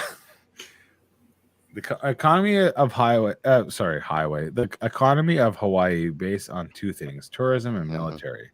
Maybe some pineapples, but much less these days. Yeah, I could see it. Not wrong. Well, I'll say if I ever go back to Hawaii, I'll probably just stay there. I was over on Kona, and it was awesome.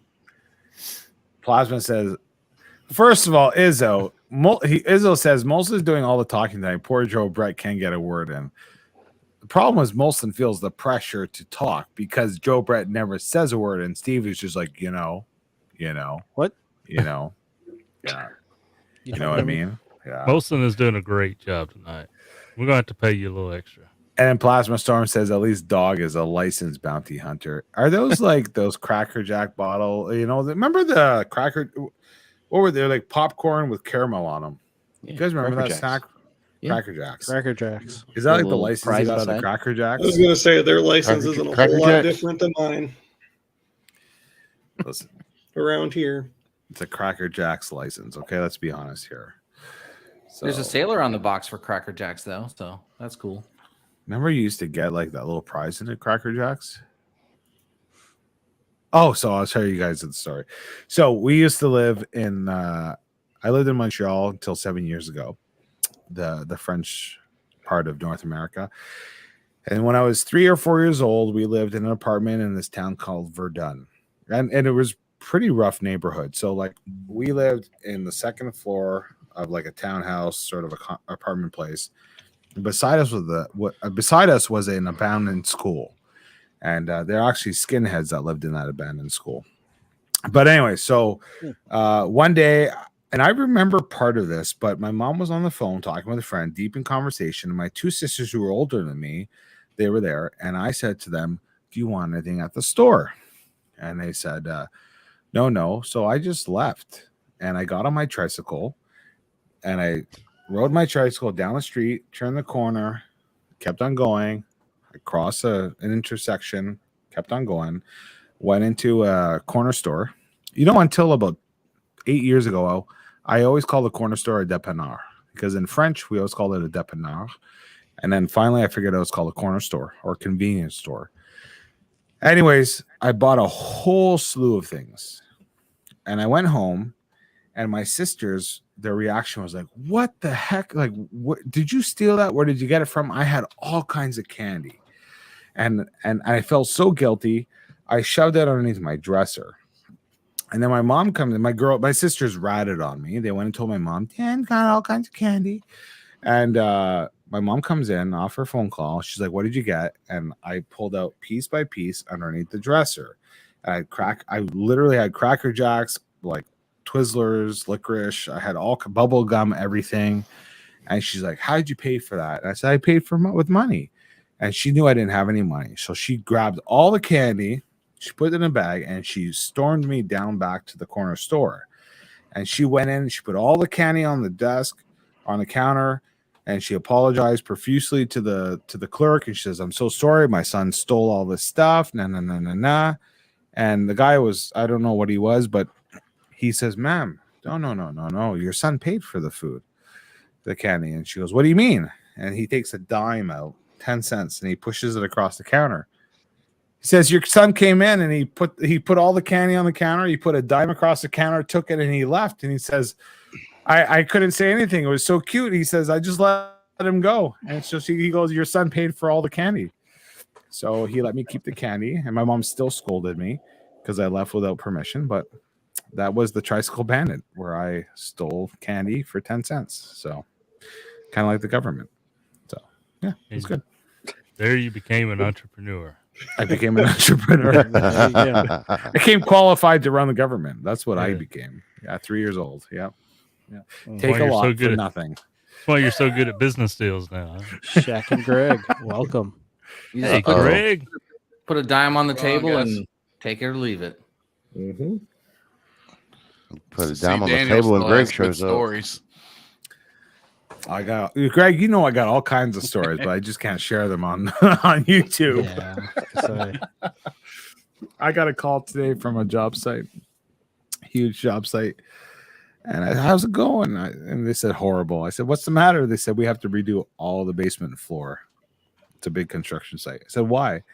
They said somebody didn't calculate the ceiling height. So let me guess, the sprinklers aren't spaced properly. They say, "Yep," because with sprinklers you have to have your spacing is based on.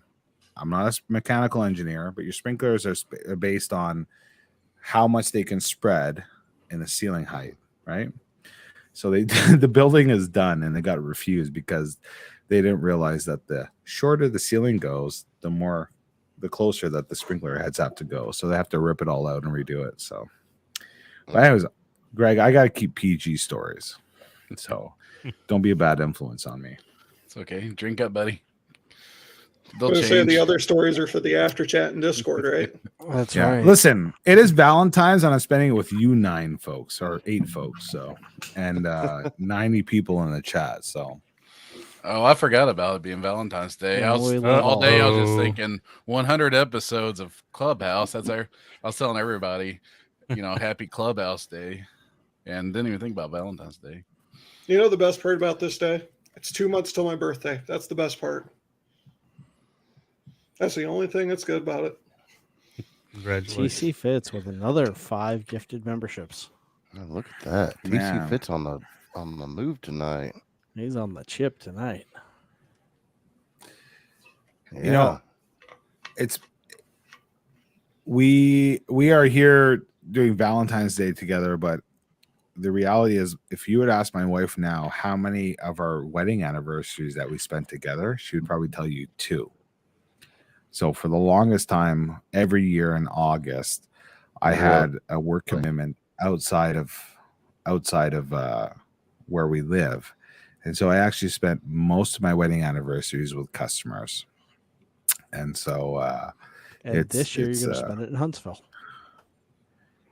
I'm not going to Huntsville this year. It's impossible. Oh. That's why I'm going to Dayton. Unless some miracle happens, I'm not going to Huntsville. Yeah. I don't know. We'll see. If you're single, you never miss an anniversary. That's true. I was going to say he's obviously married to work more than he's married to his wife. So, listen, I say a lot of stuff. I say a lot of stuff on the stream. But yeah, I'm married to my work first before I'm married to my wife. I'm just telling you that now. Wow. So She still brings you DQ though. man, that sounds so bad. That sounds so bad. I thought he was going to say that sounds so good and grab his phone and say, babe. I was going to say, hell of a woman. Hell of a You woman. go to text her and say, hey, go get Dairy Queen. You know, I'll preface this with Man, saying now I feel this big for saying that. But you ask her, I'll be honest with you, you ask my wife the saying she hates the most. Like the one thing I say that I hate the most is exactly that. That I married my job before I married my wife. She'll tell you she hates that. So that's Dr. Philman for you. So I'll give you some advice from a single person who doesn't know anything about marriage. At some point, you're going to retire and you won't have a job anymore. You might as well still have a wife by that point. So, you know, you want to keep her around. My wife knows I love her dearly. My wife knows I love her dearly, and I'm committed to her no matter what. But there's a balance. So, you know, there's a balance. You have commitments. So, man, I want to log out of this show right now. Hey, keep drinking. Ken, I think it's time for me to leave the show. I was going to say, I think it's an time hour for and me a to leave the half show. with 9 people on. You know, That was probably need to start the around the room. Great sip. I'm literally about to start crying, guys. I got to get going.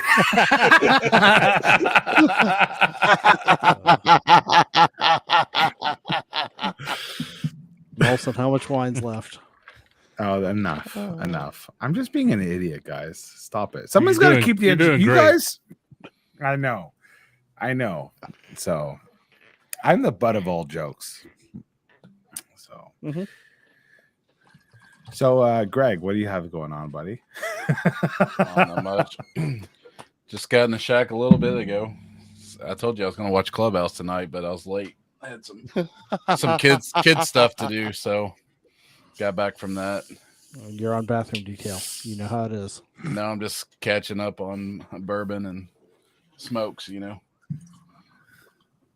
Some guys have all the fun. We should start another show called like Guys Being Honest, because we could talk honest stuff. This is Ham Radio Clubhouse, which is like, you know, we talk ham radio. And then the women really know us. So you want a male version of The View? Oh. that would be a train wreck. No, he said honest, not emotional. No, but anyways, I'm not gonna say anything. I gotta bite my tongue. Sam, Joe you've Brett, been the here show's quiet yours. for Joe about Brett, the show is yours now. All right. Oh boy. Who's got something to talk about? Derek? Sam? Ben? I got some. Sam? One of the guys in chat here, W7LHT, told me to work a guy in, I think he's Hawaii, on 40 meters, and I just worked him. Oh, yeah. So, nice. CW. Nice. On 40 meters at 4:30 p.m. That's pretty good. I think he's Hawaii. Let's see. Let me get his call sign. Virginia. Yeah. Potato. That makes more sense for 40. Virginia. Yeah. Oh well. He told me to work him. Yeah, Virginia. I did. There you go. Next. Yeah, I'm looking at 40 meter FT8 and I see nothing. Dang. I would say I'm just getting ready for this next blizzard that we're supposed to be having, according to National Weather Service. What's the second Dude, one? it's or like third 10 one? degrees up here. Careful Like saying 10 blizzard. Celsius. Daniel will get hungry. No, they're saying. Oh, dude. Supposedly I'm on keto diet now, so I don't have a choice. They don't know exactly how much snow we're going to get. So they're saying 4 to 10 inches. So that either means nothing or we're going to get 2 feet. So I'm just planning on staying at work. Like when I get off Thursday morning, I'm just planning on getting a hotel room and just staying over there. Yeah, it's pretty chilly here today. We have a low of 64 degrees tonight. Yeah, we hit 50 today, but we're going to be in 26 on Thursday. So Well, don't you have a fake spring, before, and then winter comes back in March and yeah, dumps it? we're on our second fake spring right now. Nice. We had our first fake spring when we had the tornadoes 3 weeks ago. That was our first fake spring. Now we're on our second fake spring. We might have one more before we actually get to spring, but we'll see. Yeah, it had to get super cold right when I got home, and I tried doing POTA at minus 15. Mm-hmm. It was 100-degree temperature change in 2 days from traveling from Hawaii. Oh, wow. Nope, Yeah, I'm good. From 85 to minus 15 was I was suffering a little bit. Yeah, no, thank you. I used to do cable pulling, and I installed alarm systems in houses. And I went up to Michigan.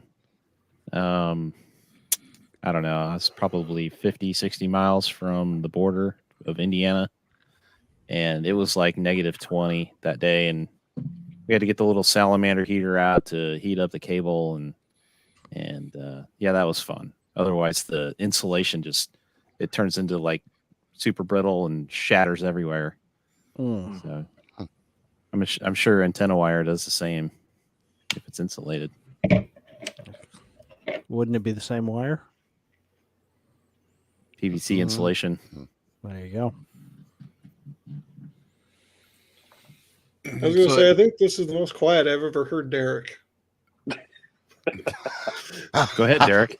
I'm feeling censored. Yeah. Well, no, you shouldn't be. You're in a hotel room away from home. 2, you don't have your old lady slamming in the shack door to come check on you. saying, who are you talking to? Hey, that woman's got ESP. You be careful. Got him nervous. His phone's going to ring here in a minute. She came in one time saying that our dinner table's ready. His wife came in one time and she's like, Derek, I was hoping you're watching looking at dirty websites. He's like, but instead you're talking to Weird Ham Radio guys. What's worse? Because she was disappointed. All she saw was a picture of Frank on the screen. The bad part of it is when she comes in my shack, it's not a quiet affair either. I mean, it's like Van Damme coming through the door. Yes, it is. I can attest. You can hear it through its headset. You hear that door sling open, and I hear her breathing. And I'm going, oh, all right, yep. I'm gonna shut up. He's in trouble. Okay, so I saw on the Hamvention for Dayton this year, the website's telling you to bring a gas mask and water filters. I don't know what that's about, but make sure what? I was just talking about the chemical spill. I was making jokes. Oh, wait. I thought you had to bring the unicorn mask. There you go, Scout. I thought this was a new theme. I've got a full face 3M respirator and plenty of extra filters to go around. Well, Smoking Ape's ready. You know, he done that show. He done a little show in a gas mask. Yeah, that's a good episode. He looked great in that. Yeah. Speaking I don't think they just sent it to him. I think that was the one he had in storage for 8 years, you know. He was trying to tell us something.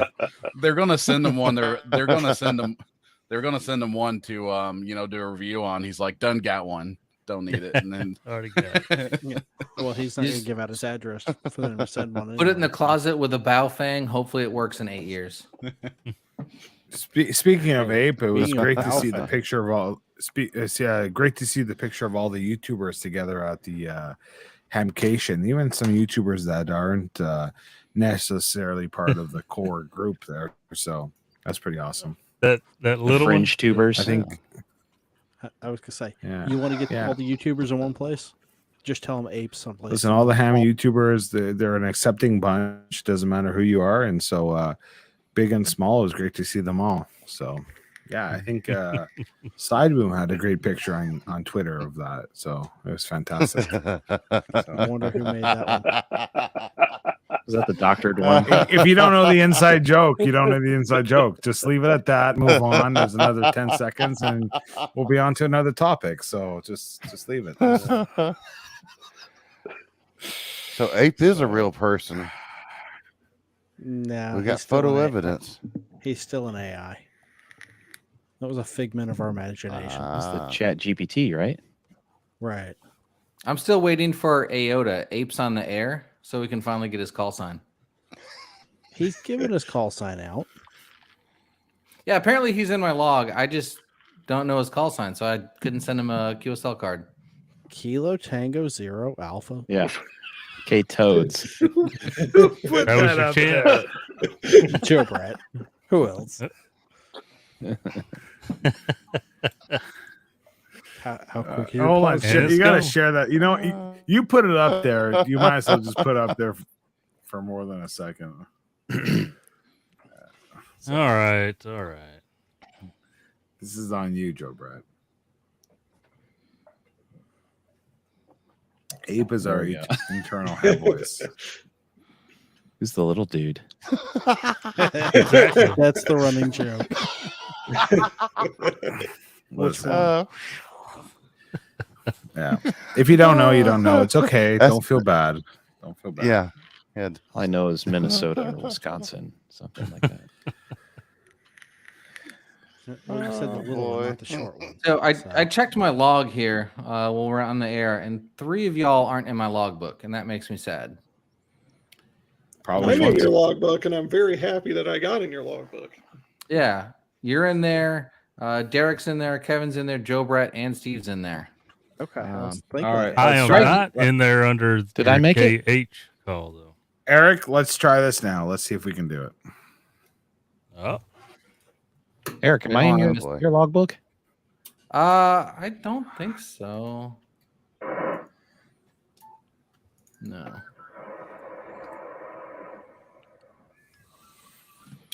Where are we good?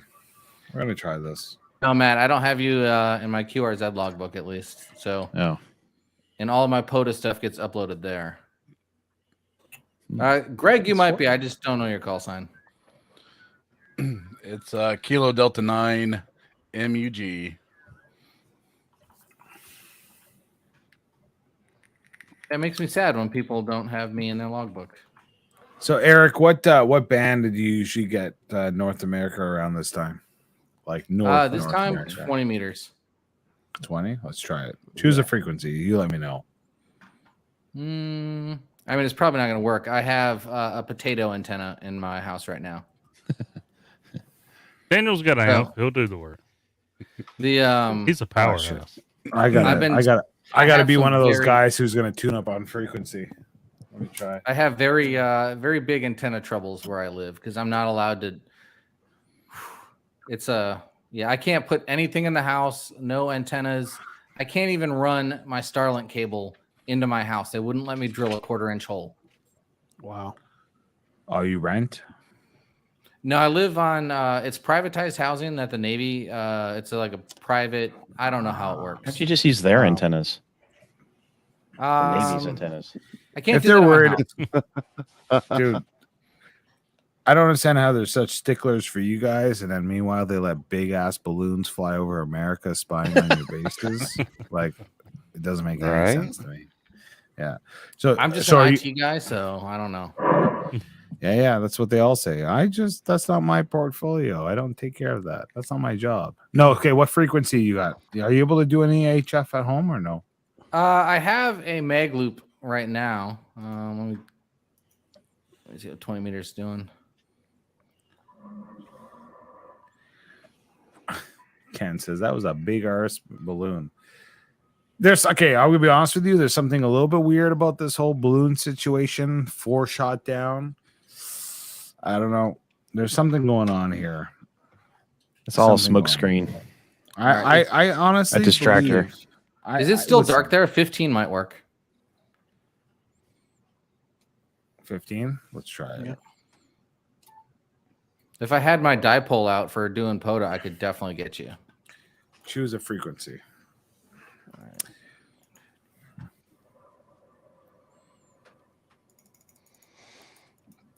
It's going to take me a second. The mag loop has to do its thing. What mode? Voice or CW? Okay. Oh, CW, you're out of luck. No, I don't know CW. I tried. It's all right. 21 281 looks pretty clear. 281.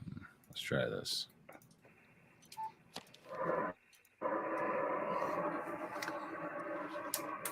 I'm not going to tune up the amp, so.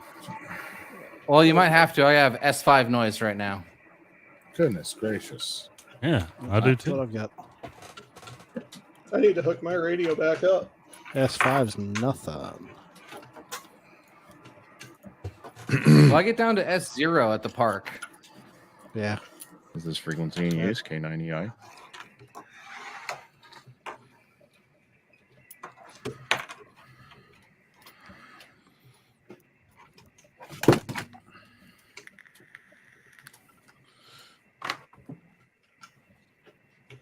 Yeah, FT8 usually at the house works pretty good. Voice is pretty terrible. I'm sure some of you guys have seen what I did to my radio in frustration recently. I thought you sold it. No, So- yeah, it's a long story. So I'm currently 21, waiting for parts. 279, or what was it? 281. 281. 281. I heard Somebody Zach, I in there. believe, W7LHT. Is this frequency in use? Is this frequency in use? This is Victor Alpha 3 Sierra Delta Oscar. Not a thing on the waterfall. Hold on, I'm tuning up on frequency. I'm pulling a good old QRZ there. Is this frequency in use? Is this frequency in use? This is Victor Alpha 3 Sierra Delta Oscar. Oh, not a thing. Well, buddy, you're out of luck. You'd have Well, better luck if you were a lying Hawaiian. That's for sure. No, I mean I've had pretty good luck doing POTA. The 2 weeks ago I got it was like 400 contacts in one day. Do you have Ontario, Canada, or no? Oh yeah, all the time. I get Oh yeah. Joe V3GKT. yeah, I get him on FT8 quite a bit. Oh yeah, FT8's another story. I could try FT8. I'm sure I could get you an FT8. No, like they say, FT8's killing ham radio because it's the cheating mode. You know. Yeah, all Not you here. do is you set it up to do automatic.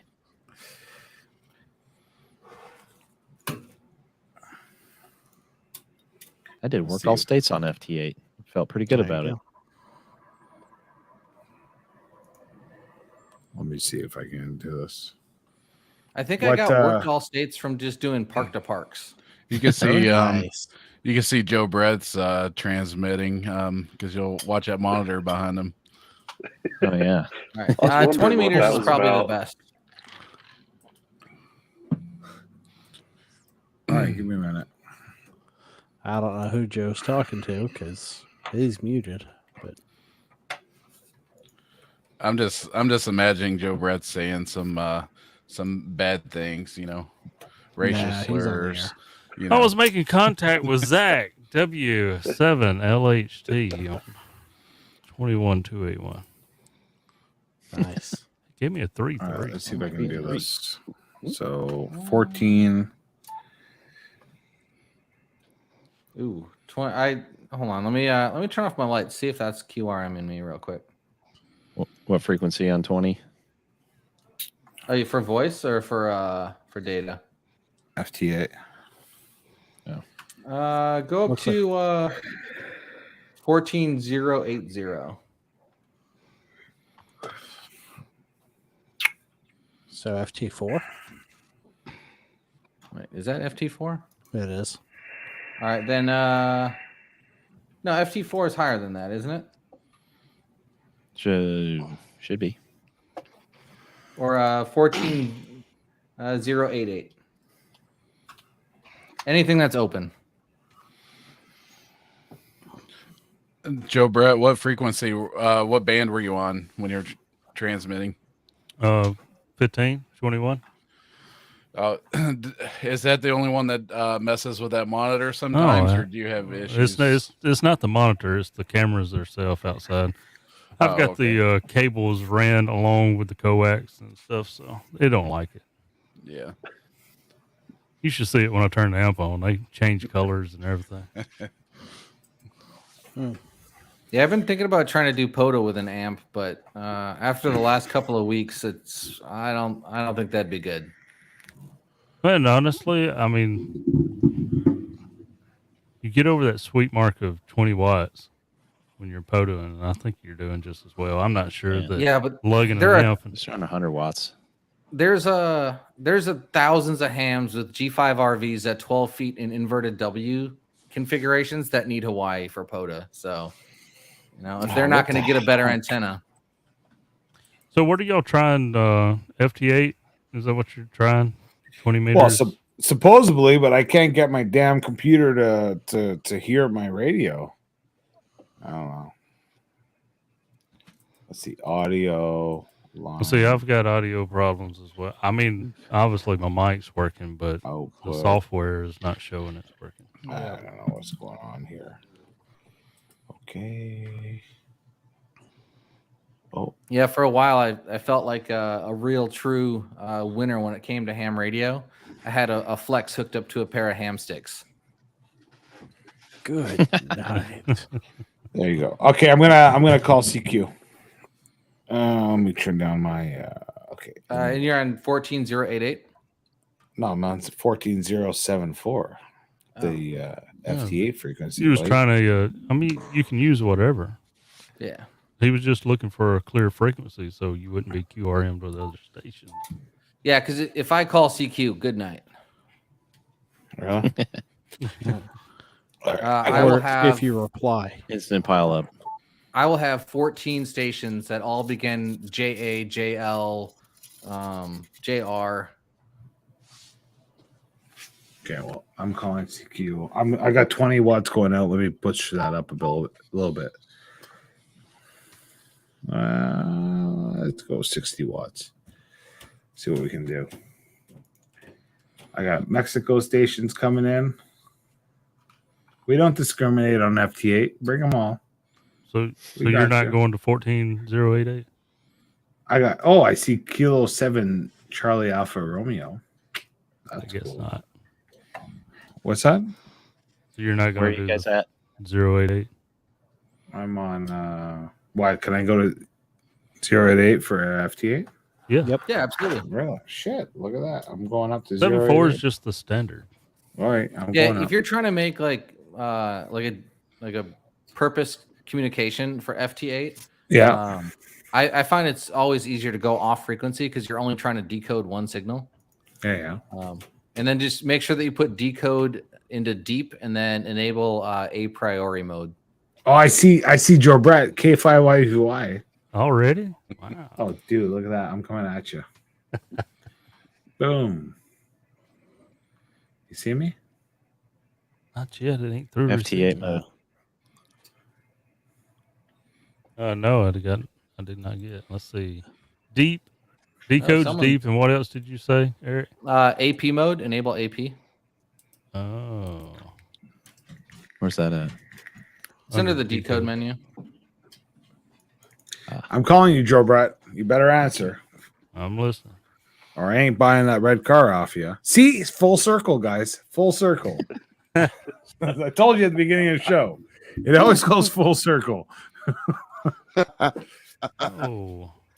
I got the Canadian station there. I got Eric. And I got Jim over in Alabama. Forget Jim. Forget Eric. There There you go. Plus 13, Joe Brett. How about that? You're plus 20 to me. 80-meter loop. It's only because you're Ham Radio Clubhouse. That's it. It has nothing to do with your antenna, has nothing to do with your power, has nothing to do with your radio. It's Ham Radio Clubhouse. I guess I'm going to call CQ. Oh, that's dangerous. So, Joe Brett, thanks for the contact, buddy. Hopefully, we can finish this QSO. Dude, this is not only this is an eyeball QSO and a radio QSO. That's pretty awesome. So, got you in the log, bud. All right, so who's next? Bring it on, baby. Line them up, and you'll knock them down, Daniel. Let's do it. I saw Joe Brett at minus 15, so that voice would be I never hear them. Yeah. Listen, I'm qualified to be a police officer in Tennessee. I can take on 5 of you at the same time. Yeah. I just love that story. On that note, I think it's time to call it a night, boys. I think so too. Wow, you got somewhere to go? Oh boy. Yeah, to bed. Oh. Hold on. You guys seeing me at all? I'm calling CQ on I'm calling CQ. So bring it on. Who do I see? I see Kilo 9 Echo India. There we go. Is that one of you boys?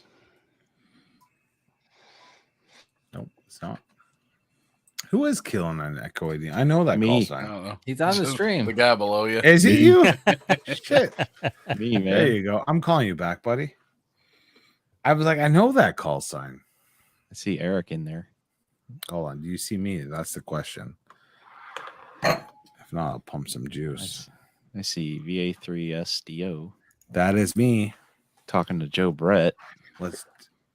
I've been advised by the manufacturer of my antenna that the current power level may cause it to spark. Oh, really? But I'll push it. Yeah, They said it would be fine. It just might spark. Hold I on. engineered an antenna on a. Was that on a balcony live once. alert? What? Was that like just you remembering the specs, or is that like they texted you saying caution, the power output you're putting? No, I emailed them. I bought this really expensive mag loop, and I set it up in accordance with their instructions, and it was terrible. Really? And I was like, hey, I'm putting out 100 watts, and it's performing like my 10 watts on my wire antenna. And they're like, oh, well, the antenna can handle it. It's rated for that, but it might have sparks. So they told me to put it on the ground. So I ignored that, and now it's in my attic. Listen, I see 3 stations calling you, Yeah, Eric. Kyle's in I there. see Kyle. I see Joe Brett, and I see Matt. All Please calling copy for plus you. 01. Please copy plus 01. Goodness I was going to gracious. say, and that's on 14088. Kyle's a neg 10 here for me. You know what this reminds me of? This reminds me of high school when 3 of the great-looking girls were all chasing after the one jock, right? And you're like, listen, there's not enough of him to go around. There's us over here. So Kyle, Joe, and Matt make some contacts with VA3SDO. Let's go. You got to The call great CQ, thing is buddy. my lights flicker when I put out 80 watts, so that's fun. Yeah, that's not your power. That's the government. That's you work on a naval base, buddy. I'm not on a base right now. Now we got KY4CU joining in on it too. Look at this. And which frequency are you on? I give up. We're on There we go. 14088. Everybody calling me Give back. up. I am not hearing a thing on that frequency. Eric, you were first. Really? Who just made contact with him? Me. Please copy AA0Z was first. This is brutal. This is like high school rejection again. And what's bad is I'm dead Kyle serious. is still in Florida, and he probably just worked you from his home QTH. Well, it's flex to flex connection. Might be on the club station. Are you on the flex, Eric? Yeah, I've got a 6400 on the floor next to me. Oh, good Lord. He was going to sell it, guys. I see what's going on here. So I bought this for a club. They're like, yeah, man, I'm coming that'd be for great. you, KY4. It'd be super awesome. And I was thinking like, oh, great. I'll have a flex I can remote into. So I buy the flex, a whole bunch of accessories. I get it. And I'm like, hey, let's install it. And they're like, yeah, we don't think it's a good idea. So then I was like, all right, I'm going to put it at my house, and I've got no room. My attic is only about 20 feet long. So right now I have a Ciro Mazzoni mag loop up there.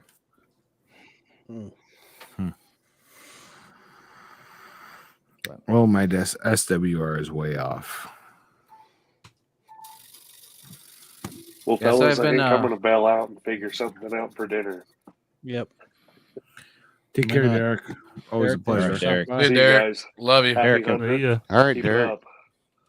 Eric, are you not getting my replies? Holler at me, Derek. No, I sent you. He gone. Where?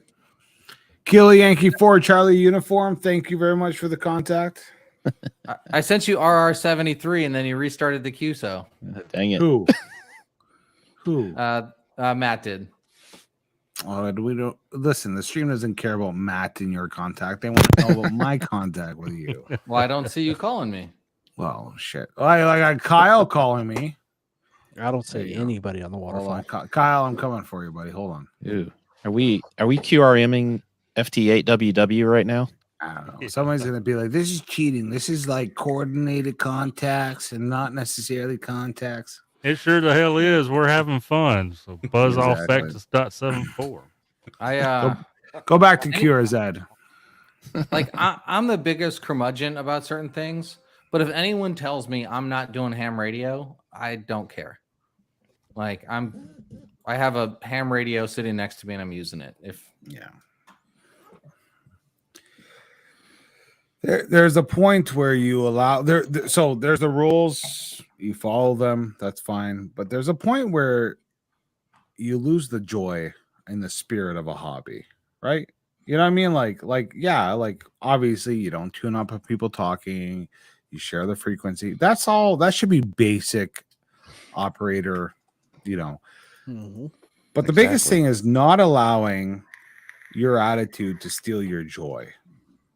You know what I mean? Like when you start, like, it's like some of the comments on QRZ where they're just like angry. It's not even like positive, constructive criticism. I don't know if that works together, but it's not even like, hey, here's an idea. Like kind of like Grandpa when he was raising you, saying, hey, buddy, that was a great try, but that's wrong. Or it's not constructive criticism. It's just pure anger and hatred. It's the joy has been stolen from you. Yeah. It's you like, should read some of the You're emails. doing it wrong. You're supposed to do it like this. Let's just have fun. Let's just have fun. I started spotting myself on a 7095 lower sideband for POTA. Yeah. I get emails about that one. Oh yeah, because you're out of band. No, I'm not out of band. Yeah. So region, there's a carve out for Alaska and Hawaii that says we can use 075 to 100. Yeah. The mainland can't use it, but I can. But it's also like I'll spot myself when I'm setting up my antenna as like a, hey, I'm about to go on the air. Even if on 40 meters at noon in Hawaii, I'm not even making California. Oh, wow. That's like Jim just said, like all the sad bastards vetching about Bouvet.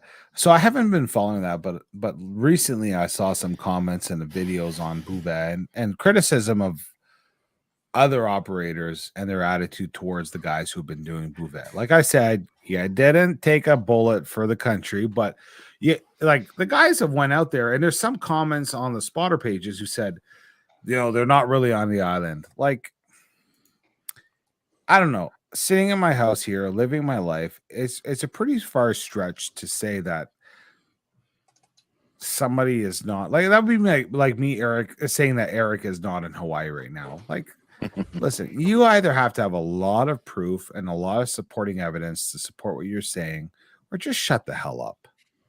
Yeah. Like, it really comes down to that. Like, if you're gonna go on the spotting page, say they're not really there, just shut up. Like, it's easy to be a critic.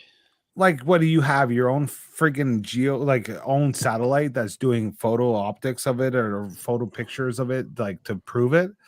Like, you're really stretching beyond, like, you're pushing a limit that, in my opinion, that like you should be shot down and sort of, I don't know, like your credibility is zero. So, but there are legitimate, at least in my eyes, legitimate criticisms of Bouvet.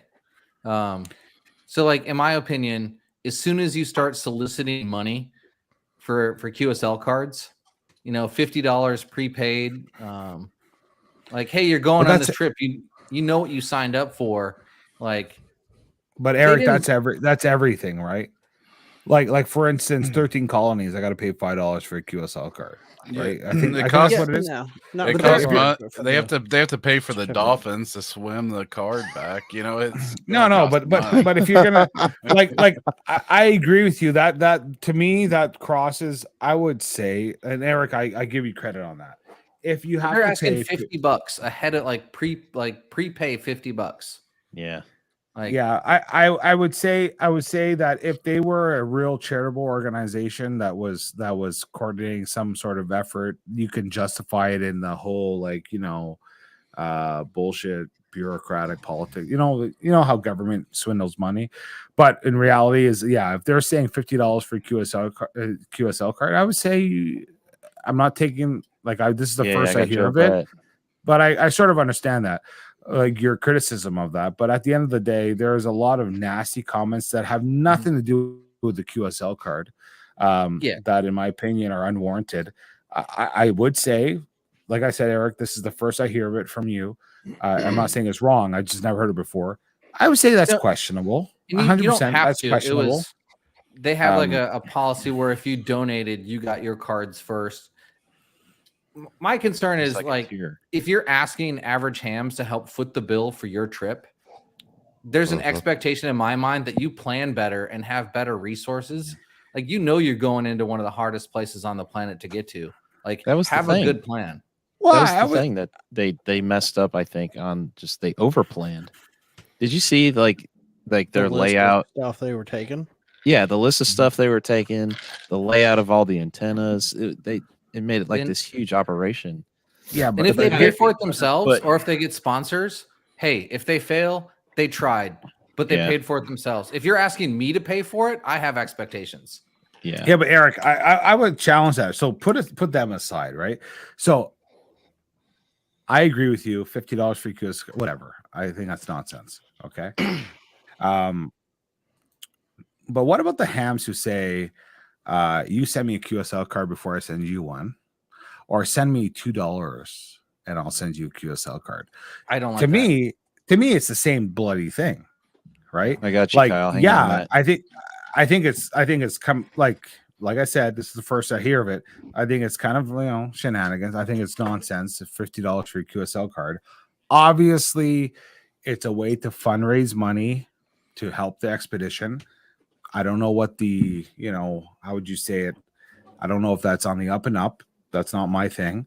But at the end of the day, I don't think it's any better than the guy who says, send me the QSL card first before I send you yours, or send me $2 and postage and I'll send you a QSL card. To me, it's kind of in the same category. So if we're going to call one out, we should call them all out. But So I'm kind of terrible with QSL cards. Hey, Steve. All right, Steve. I'll see you guys next time. I'm pretty far behind on sending my QSL cards out. My new ones for my new call center are actually on the UPS truck right now. But if someone sends me a card, I send one back. You don't need to send me an envelope, but if you do, you're gonna get yours first. But see, Eric, that's the thing is that it's so my challenge to you. So obviously, completely different categories. $50 for a QSL card is over here, and if you send me one, I'll send you one. But the onus is on somebody else to make the first effort, right? And so my call out on the whole thing is that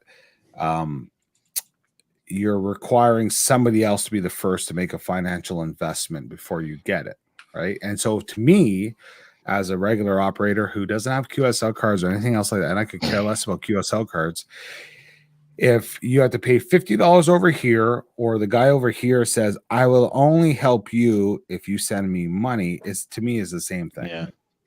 Yeah. I know it's completely different things and scales of finances and money, but it's like Derek sent me a card, no strings attached. I got one from Scout 75, no strings attached. I don't make cards. They send it to me out of the joy of the hobby. Here you go. Sure. And so it's that requirement of you invest in me. Yeah. So to me, I have that problem. I that's my little grievance is I will only send you a card if you send me money. No matter what the scale of the money is, no matter how much it is, $2 or $50, or you send me a card first. I don't like that. That's my So my I don't. little caveat. I've never actually sent out a card on my own. I'm not really into QSL cards, but I'm also not into Logbook of the World. I think that I won't even sign up for it. I tried once and I was like, no, I'm not doing this. So if someone wants my card, they can have it. And I only got the cards because people asked for them. So if someone sends me one, I'll return it. But I don't collect them. Like I'm the reverse with that. I'd rather do stack from the last couple of weeks. So it's like I went out and spent a bunch of money on these cards, and I don't like if someone wants one, I'll send them one. Well, I'll return one when you send me one, Daniel. Well, turn to sender. The UPS man will be here later today. So, listen, I don't know. To me, it's like, listen, to me, and to some degree, it's like friends. Like, if Joe Brett and I live down the street from each other, and I said, bro, I'll only look out for you if you look out for me, right? To some degree, like it's not the same thing. It's an illustration. But you would question the genuine friendship that you had, right? Like it's a give take thing, right? Like if it's out of the abundance of like if it's from true love, it's from the heart, right? Like what is your intention? So in that case, if somebody came to me and said, "Buddy, I'll help you out if you help me out," it's like I don't want you as a friend. That's the truth. Like I will put my life on the line. No lie, my friends' kids, I will put my life on the line for my friends' kids. No questions asked. Because I love them. I care for them. Now, ham radio is a different story, obviously. Would you expect your friend to put his life online for your kids, though? 100%. So that's 100%. That's but that's a whole different scale. That's a whole different scale, right? But it shows that in any relationship or any transaction, that if it's always a question that somebody has to do the effort first before I do the effort, I have an issue with that. So, for instance, if somebody says, "I will only send you a QSL card if you send me one first," that means that now you are requiring for me to go above and beyond, put my foot out first, and put my efforts out first before you to qualify that I'm worthy of communication. I think you're that's an issue. Misunderstanding what I was saying.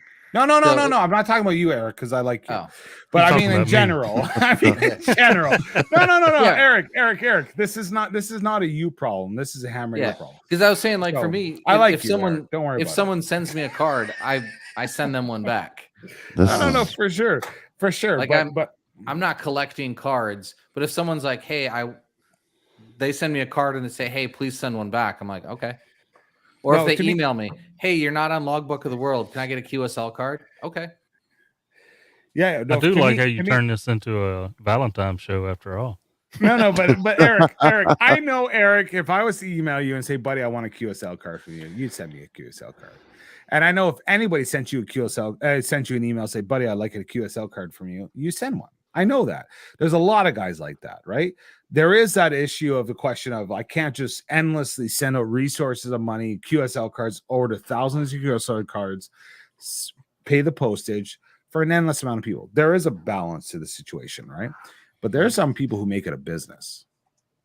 Right. Oh, for sure. Like, and that's the problem I have for it.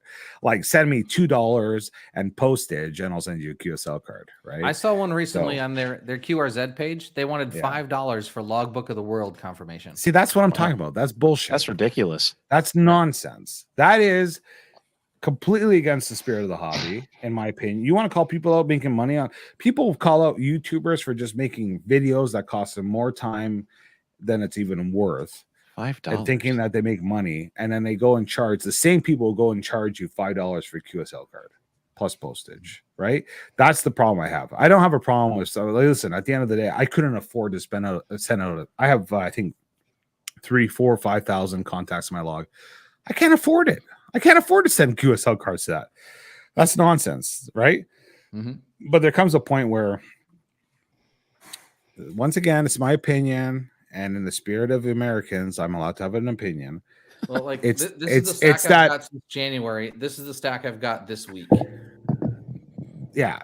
It's Like honestly, it'd be very hard for you to send that back, right? Like if there's 100 there and it costs you $2 each in postage, that's $200, right? Anybody who's living a regular American wage cannot afford to go spend that postage. That's for sure. So that's the balance in the equation, right? So there's always two sides to it. There's the guys who say, I will absolutely not send you something unless you send me money. And there's the guys who say, I'll send you something if I can afford it. To me, that's two different things. I don't know if you see it. I don't know if you understand what I'm saying. No, yeah, I get it. I see it all the time. I see it all the time. Send me $5 and you see on QRZ pages all the time. And I think that's complete nonsense, right? Like you're making literally a business. And these same guys are on fucking 20 meters every night calling CQ and racking up hundreds of QSOs. Like they've made a business. I'm sorry. I'm going to shut up. I'm going to shut up. Yeah. Was that the rant? The problem keep going. The problem is all these topics are so there's no clear defined answer, right? There's the personal situation of people's finances. There's the volume side of it too. Guys who make more money, like more contacts. So there's no one solution fits all. The question is, you can pretty quickly, and I think this is the caveat of it, you can very quickly determine people's motives by how they stipulate their conditions, right? Yeah, you should see my logbook of all the people I've deleted. So if people say, send me an email, I'll send you a QSO or EQSL, or there's a lot but the minute that you say, I will absolutely not, and it's pretty much worded almost like this, I will not send you a QSO without $5 in postage.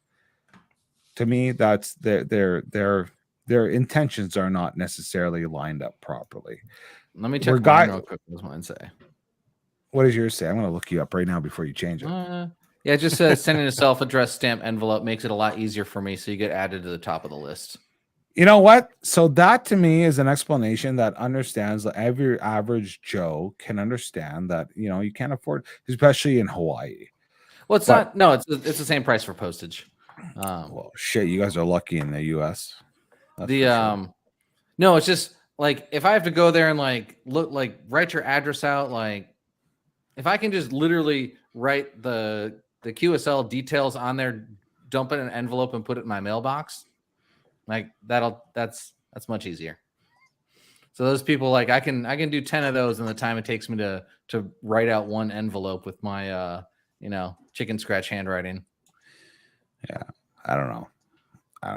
I don't know if I'm making sense. It's just, to me, unfortunately, there's 50 shades of gray in every situation. There's a lot. You can always have the personal situations with people, but I think you can tell a lot about, I don't know. There's some, I'll be honest with you, there's some nasty, ugly hams out there who are just, in my opinion. You know where I've seen the most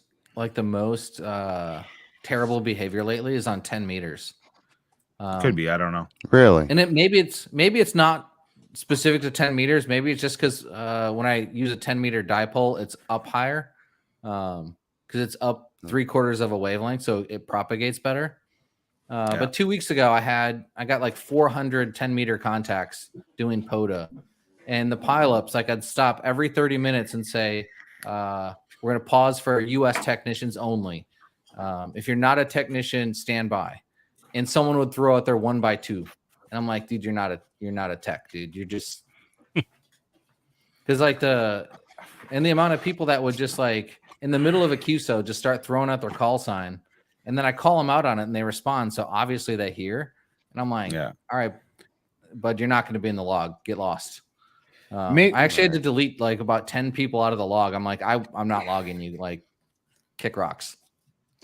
Maybe my argument is horrible. I don't know. But for me, I find it very special when people send me QSL cards with no expectations. Yeah, I don't know. I can't send you one. We don't have a contact. Well, I don't want your fucking QSL card because we don't have contact. But whatever. I think we might be arguing different things, but like, it was awesome. The day that I got this QSL card from Alex, I told my family the story about Alex coming from Cuba, right? This guy's signal, by the way, his bazooka, Alex, if you're listening, I find your bazooka antenna gave a wicked better signal than your Step IR does. Just telling you. But it was, anyways, it's a whole weirdness. I'm gonna get off the topic, but if you want a QSL card, unfortunately, I don't have them. So, well, I don't have. I my just new ones ordered yet. some. The UPS guy hasn't showed up yet. So, Daniel, I'll say this though: you can write a little post-it note or something, put it in an envelope, send it back. What's that? Actually, I have some that if you receive a QSL card and you would like to send something back, I sent Mike one, and he didn't have cards, but he sent me a note back. This is the best one I got, guys. Just to let you know. I got that from dude, Ham Radio dude. What you do is you get a little note card and you draw it by hand, confirming QSO, time, date, frequency, blah blah blah, and then put your little sticker in there. Send it back. Hey, Shaq and Greg. Or I won't share what it actually says. What's up, buddy? Like, Can you lean up a legit little send closer to the letters. camera? Norman said your head was looking a little small. Maybe that's better. There's some people that like they'll send a letter that says, "Hey, I don't have a QSL card, but I'd really like one of yours." I think that's an effort, right? 100%. That's an effort put forward. Whatever. I think Actually, it's time. I think they're cooler too. Like some people will draw little pictures and stuff. I think that's pretty fun. It's really cool. My sister, speaking of letters, my sister had she has exchange students, and she had one from Japan, and she went home and she sent my whole family, my kids, myself, all letters by old school mail. And my kids got their first letter, and it was pretty cool because they were like, "What is this? This foreign thing called mail?" And they're in these like weird envelopes, like this one. They're in these foreign things called envelopes, which are like, you have to go to some crazy store to find them. Yeah, this one came from Tokyo the other day. Really? Yeah, like everyone that I've got in Japan has been the exact same envelope. Well, actually, this is the return envelope. Maybe they only have one style there. All right, Molson, you gonna keep it going? I'm gonna go. I gotta listen. I gotta end it before I get myself in trouble. You need to go to Discord, buddy. Yeah, I gotta wash them and have a cigarette. So I'll see you on Discord, Molson. I'll meet up with you guys at Discord for a couple minutes after if you want to. But listen, guys, we appreciate you joining us on the 100th anniversary. Valentine's Day. I think it was the world aligning, the stars aligning. Valentine's Day, 100th anniversary. And there's still 67 poor suckers watching us. I wouldn't watch us if I were you. They all think I'm a curmudgeon now. No, I think, you know what, honestly, you know what the worst part is I have to admit that I might not have been fully accurate in my assessment. I have to be honest with you, because at the end of the day, I'm a cheap bastard.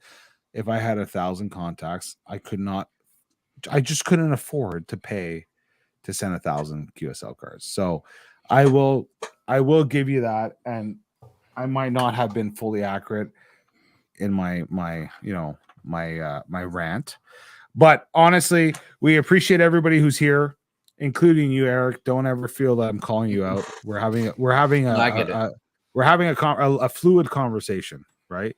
And the best part about having conversations with friends is being able to be corrected. So I appreciate you. I appreciate everybody else who's here and all of our viewers, and 73 to all. And I guess I'm going to be the one who's going to roll that outro. Give me a second here. Thank you, everybody. Thanks, Happy Valentine's Day. 73. Thanks Happy for Valentine's Day, everyone. 73.